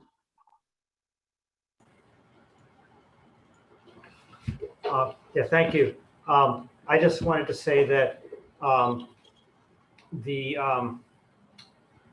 you know what? Why don't you go first, TJ? I forgot my point. I'll be back. Sorry. That happens to me a lot.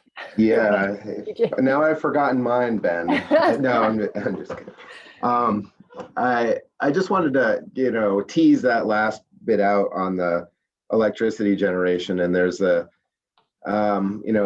we think there's a little bit of difference that I hope the EFG and the technical consultant can elaborate on as we go through is in terms of programmatic impacts, in terms of if you add a kilowatt hour of electricity or save one for efficiency, or if you add a kilowatt hour of renewable energy, what are those short-term impacts? What's the short-run marginal impact to emissions versus what are the impacts over the longer term? And one of the examples of that is if you do have a storage unit that you use for those high electricity hours, and you discharge it, then on the short run you could be displacing a oil unit in New England, but depending on when you charge that, you could be using different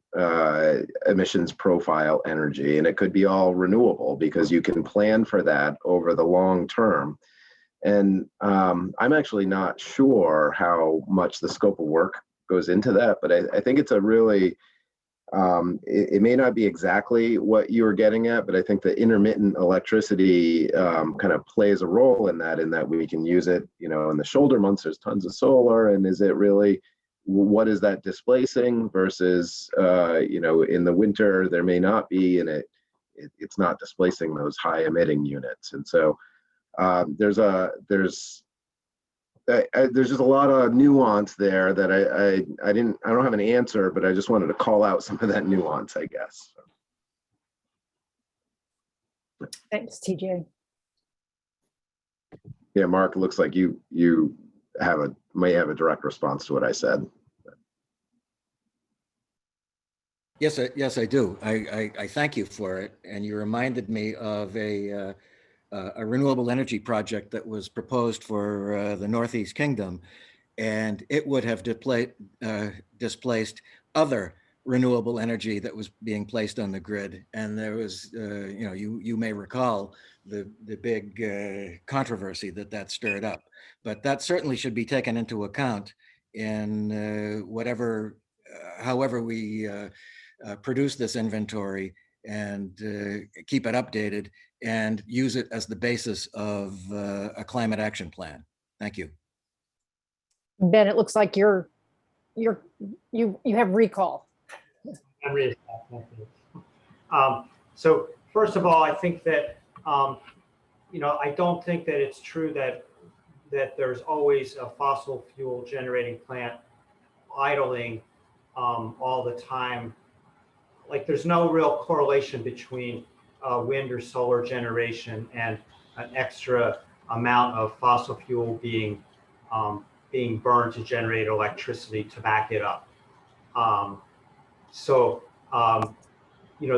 The peaks, and there's also the other piece is there's two other approaches to incorporating intermittent energy sources to the grid.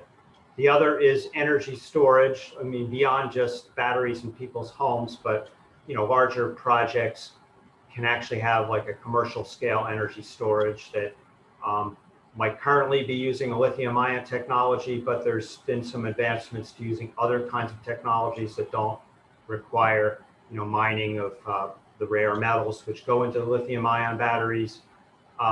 There's also curtailment, kind of like what Mark mentioned or someone just mentioned, where you have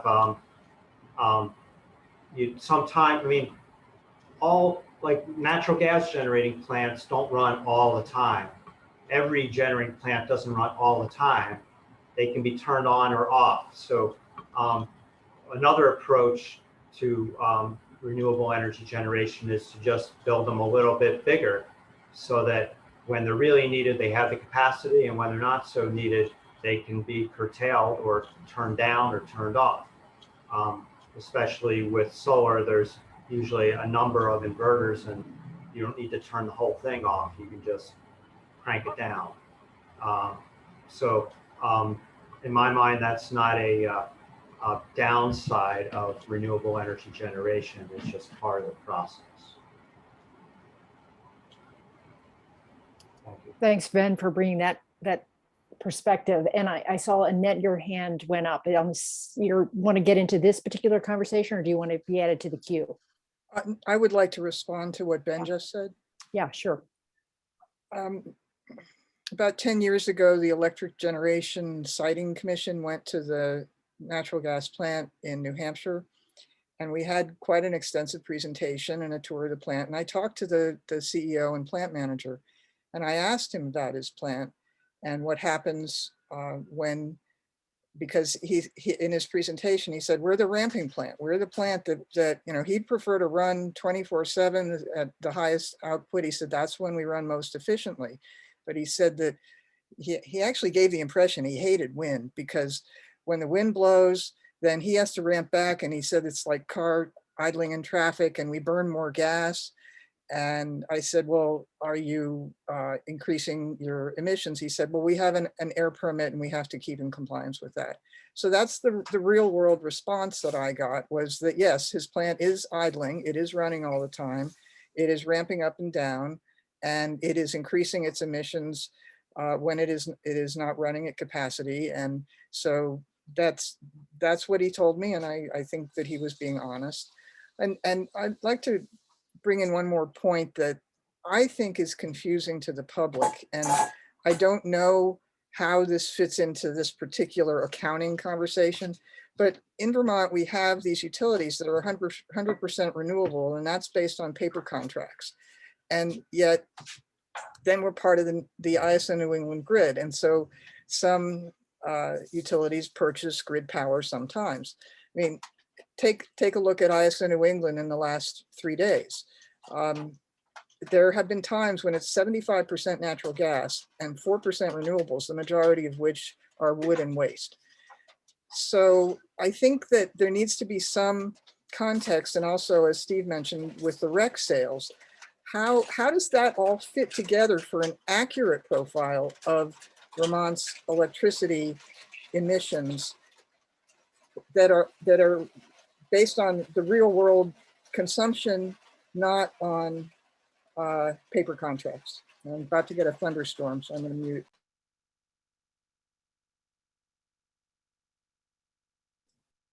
Thanks for that additional comment. And if there's no other hands or questions on this topic, I think we're going to go to our last speaker. George Gross is the last speaker. I think Suzanne has withdrawn her request, her hand. So George, we have about 10 minutes. So if you would like to take the stand, there you go. Thank you. Would it be feasible for me to share my screen? Yes, all you have to do is, you know how to click on the icon and share. Okay, give that a try. I just want permission before I did that. I assume there was host control. No, you can do it.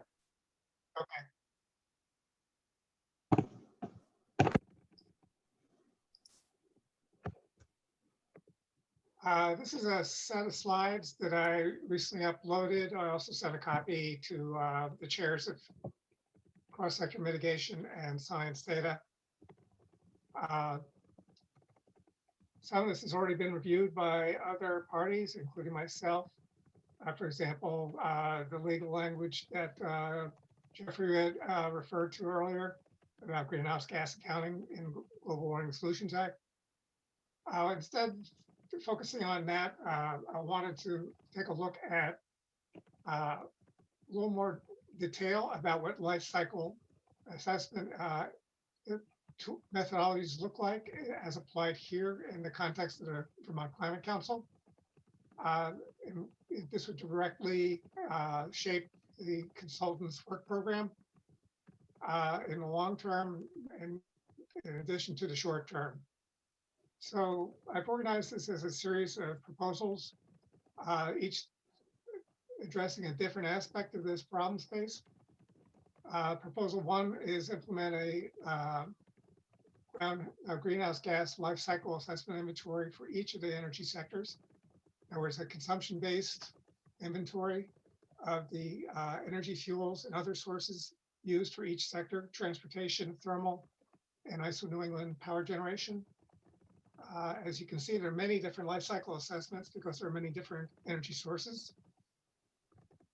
And as a consequence, you'll have to do some research to establish what are the upstream emission factors for each of these different technologies. Some of them are relatively easy to acquire. For example, the federal GREET model is a treasure trove of substantial amount of the first order approximation what the emissions are. You can obviously refine any of these.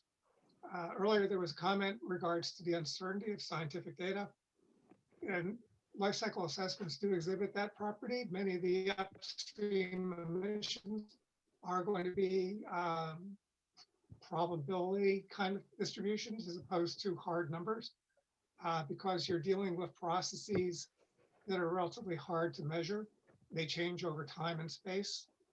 Nonetheless, it's possible to do reasonably accurate assessments with a confidence interval of what typically is done 90% confidence interval, that the value is somewhere within a certain bounds.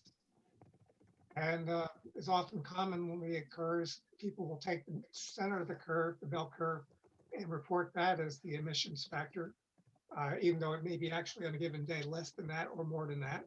Or if you're in a different part of Vermont than another part of Vermont, it might be a different value. So that fuzziness is just natural in the sciences. And our process of scientific investigation is always about improving and enhancing the quality of the data.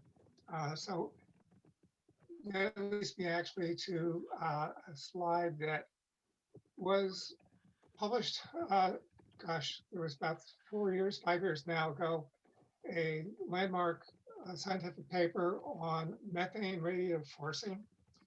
In other words, how much warming energy does a unit of methane put into the atmosphere? This was authored by some of the leading scientists that evaluate the climate science of how the atmosphere reacts to greenhouse gases. And they determined, based on high precision satellite telemetry, that there was a substantial revision needed for methane, that it was something on the order of 17 to 27% more reactive to the atmosphere's solar radiation, and that this ripples into all the inventories that we talk about.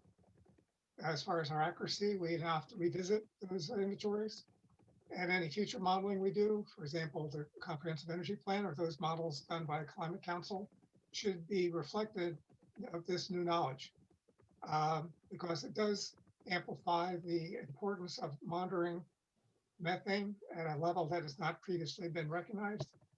And I think when you look at that in the long term, over the next 2 decades, we have to turn the boat here.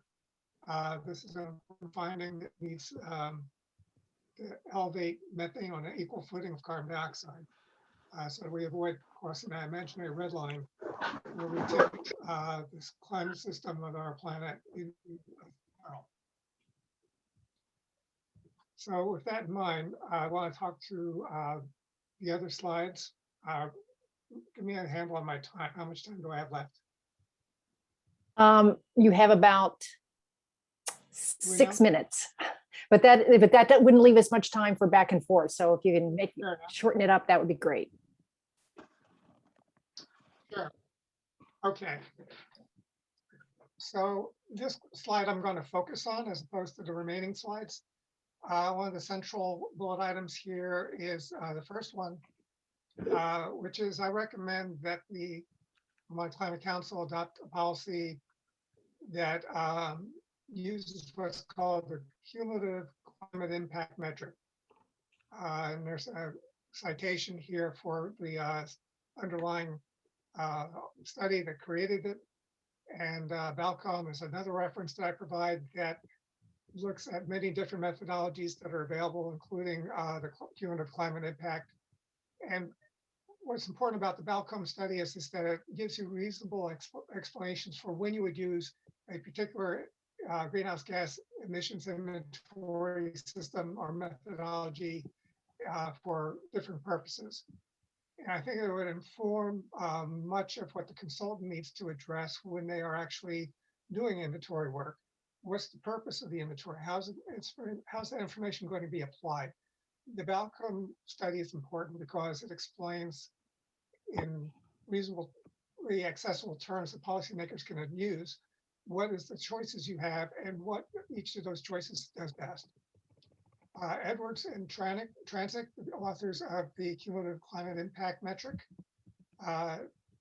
explain in their paper the design goals that they had for, and an important one they had was that it assumed that one of the design goals of your metric was to assure that you did not emit more greenhouse gas emissions and heat the atmosphere more than a certain threshold beyond which you're in the danger zone. And in their case, they chose the 1.5 degree Celsius target of the Paris Accord. That kind of drives some of the decisions you make when you have that encoded into your metric. And basically you do that by selecting what year in the future you want to have your emissions to drop to zero. They call it T sub S, which is the year when you get to a sustainable climate system. And basically what you've been doing is global warming potential for methane changes depending on which year the emission is occurring.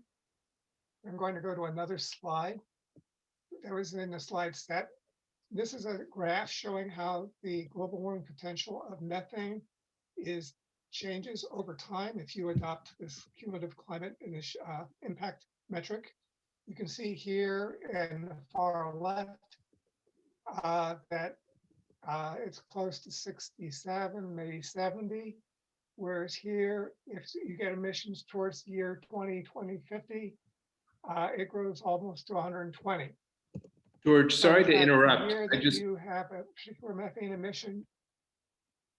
Sorry, George, sorry to interrupt. I just wanted to know, it looks like you're referencing a slide that we're not seeing. I think we're seeing a slide that says proposal 2, slide 5. Yeah. Is there a graph? Oh, I thought you were referencing a graph. Okay. Sorry, Okay, maybe I just wanted to make sure you weren't looking at a screen that wasn't showing. That might be the problem. Let me see what I can do about that. Stand by. Is there a you're not seeing a graphic entitled Methane Cumulative Climate Impact GWB? No, we're seeing a slide that is titled Proposal 2. It's the slide 5.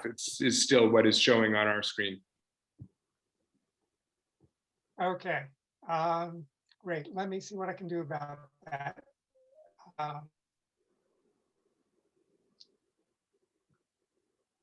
You see your cursor moving on the screen, yeah. so. I've tried to do this in Zoom before.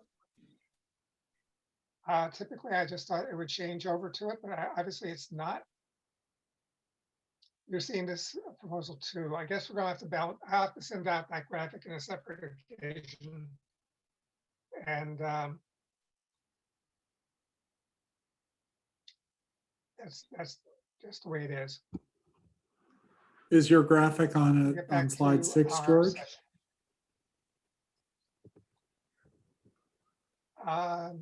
Stand by. Are you trying to advance the slides?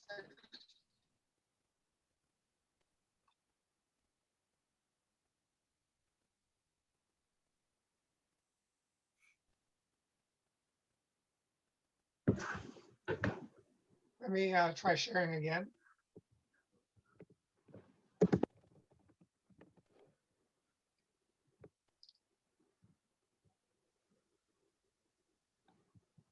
There we are. So let me do this again.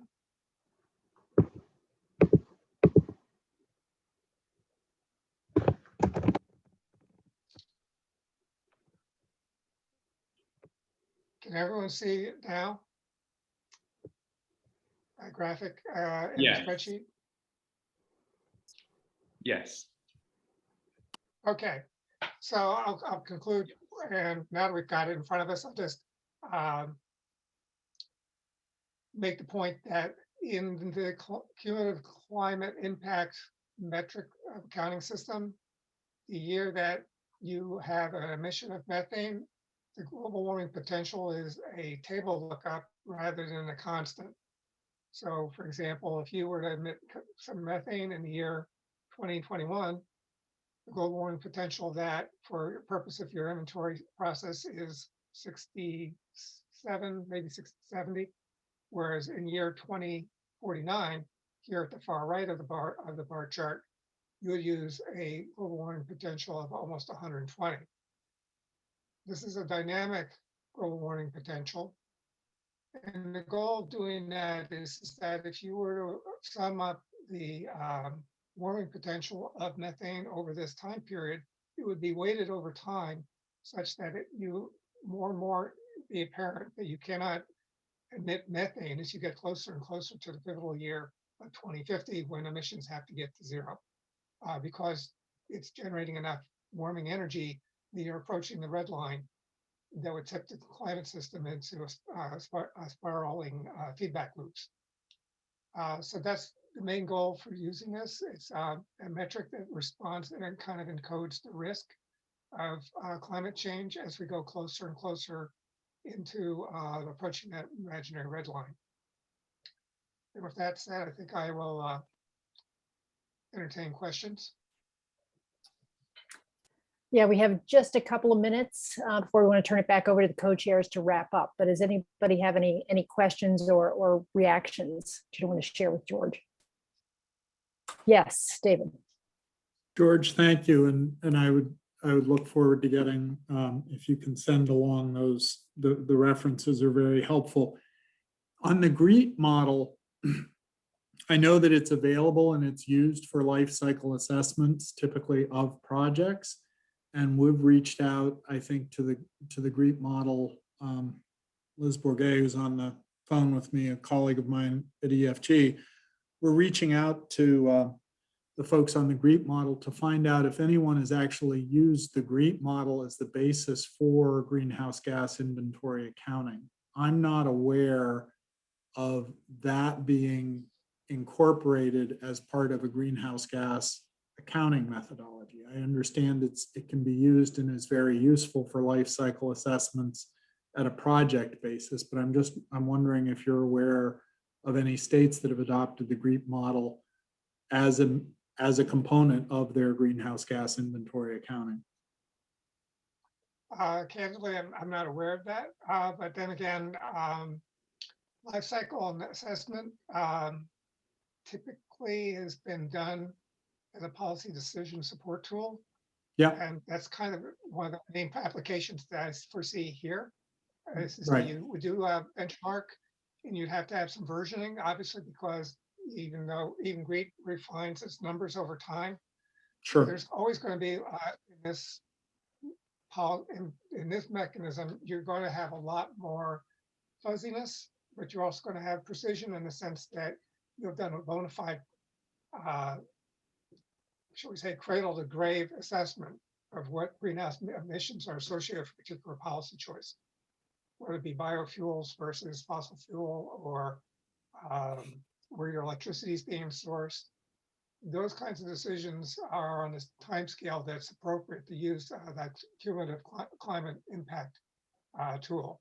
And the Balcom reference, I think, would be valuable as well to kind of inform how I arrived at this, nominating this as the recommended approach.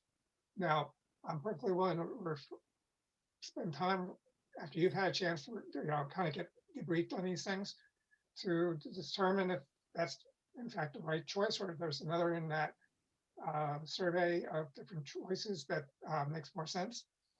I guess what I'm indicating is that there's room here, I think, to take the full suite of different approaches and look at them dispassionately and say, what's the purpose of using this tool?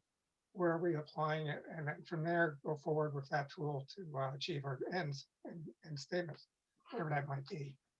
Yeah, no, that's very helpful. Yeah. Okay. Thank you. Thank you. Appreciate working with you if we can in the future. So I'm going to turn it back over to TJ and Jared, but is there, I know some of you have like George had some slides, And just, Jane, maybe you could clarify, what would be the best way to make sure that those get incorporated into on the website site for this meeting? Just to send them to you, send them to the co-chairs? Where should we send them? Make sure that they're included. That's actually an interesting question. As this is not an official meeting, we're not taking minutes, which is normally where we link the, I don't think we're taking minutes. Just a question kind of as I say it, but George, please do send them. We can link them to the agenda at the very least, as well as I have been, when I receive things like this, always have, if they're not already posted through the public portal, Marianne Wolf, our new GWSA coordinator, is helping us think about using the portal in that way, keeping it up to date, as well as pulling things in a more regular fashion for subcommittee consideration. So yes, we'll think about the best way to have it reflected online, but at the very least, do send it on to us. Richard, did I see a quick flash of your hands? Do you have something you wanted to add? Nope. Okay. In that case, I'll turn it back to you, Jared and TJ. Thanks, Catherine. I just want to take a moment to thank everybody. I mean, I know that this was a significant amount of time on a summer afternoon, and the amount of research and preparation that has gone in is really clear. And I think even though we're hearing different opinions on certain subjects, it's been really clear to me that there is a consistent desire to make sure that we get this right, that we have transparency and accuracy and timeliness, and we are doing our best to make sure that the way we count and then what gets recommended for our actions is going to make a difference in terms of reducing our pollution and improving and making improvements for Vermont. So I just want to thank folks for taking the time, for the thoughtfulness with which things were prepared and shared. I trust that this will be helpful to David and team as they do this sprint over the next month. And in terms of the review of the inventory, I know it's been helpful for me as a member of the task group that'll be looking over some of the initial drafts that we'll receive from them. I trust that's the same for Richard and other members of the Science and Data Subcommittee and the GHG task group. And I guess I would just end by, for folks who are really, focused on this and want to see what the next steps are. And I would ask TJ or Jane or David to correct me if I got this wrong, but my read is that the plan now is we'll get an initial presentation back from Cadmus and EFG on some of their initial findings, likely at the Wednesday, July 14th meeting of the Science and Data Subcommittee. So if folks want to put that on their calendar to get it kind of, a couple of weeks away, when we would then have the next kind of update of where the process is going from here. But thanks for the resources that were shared and for folks' time.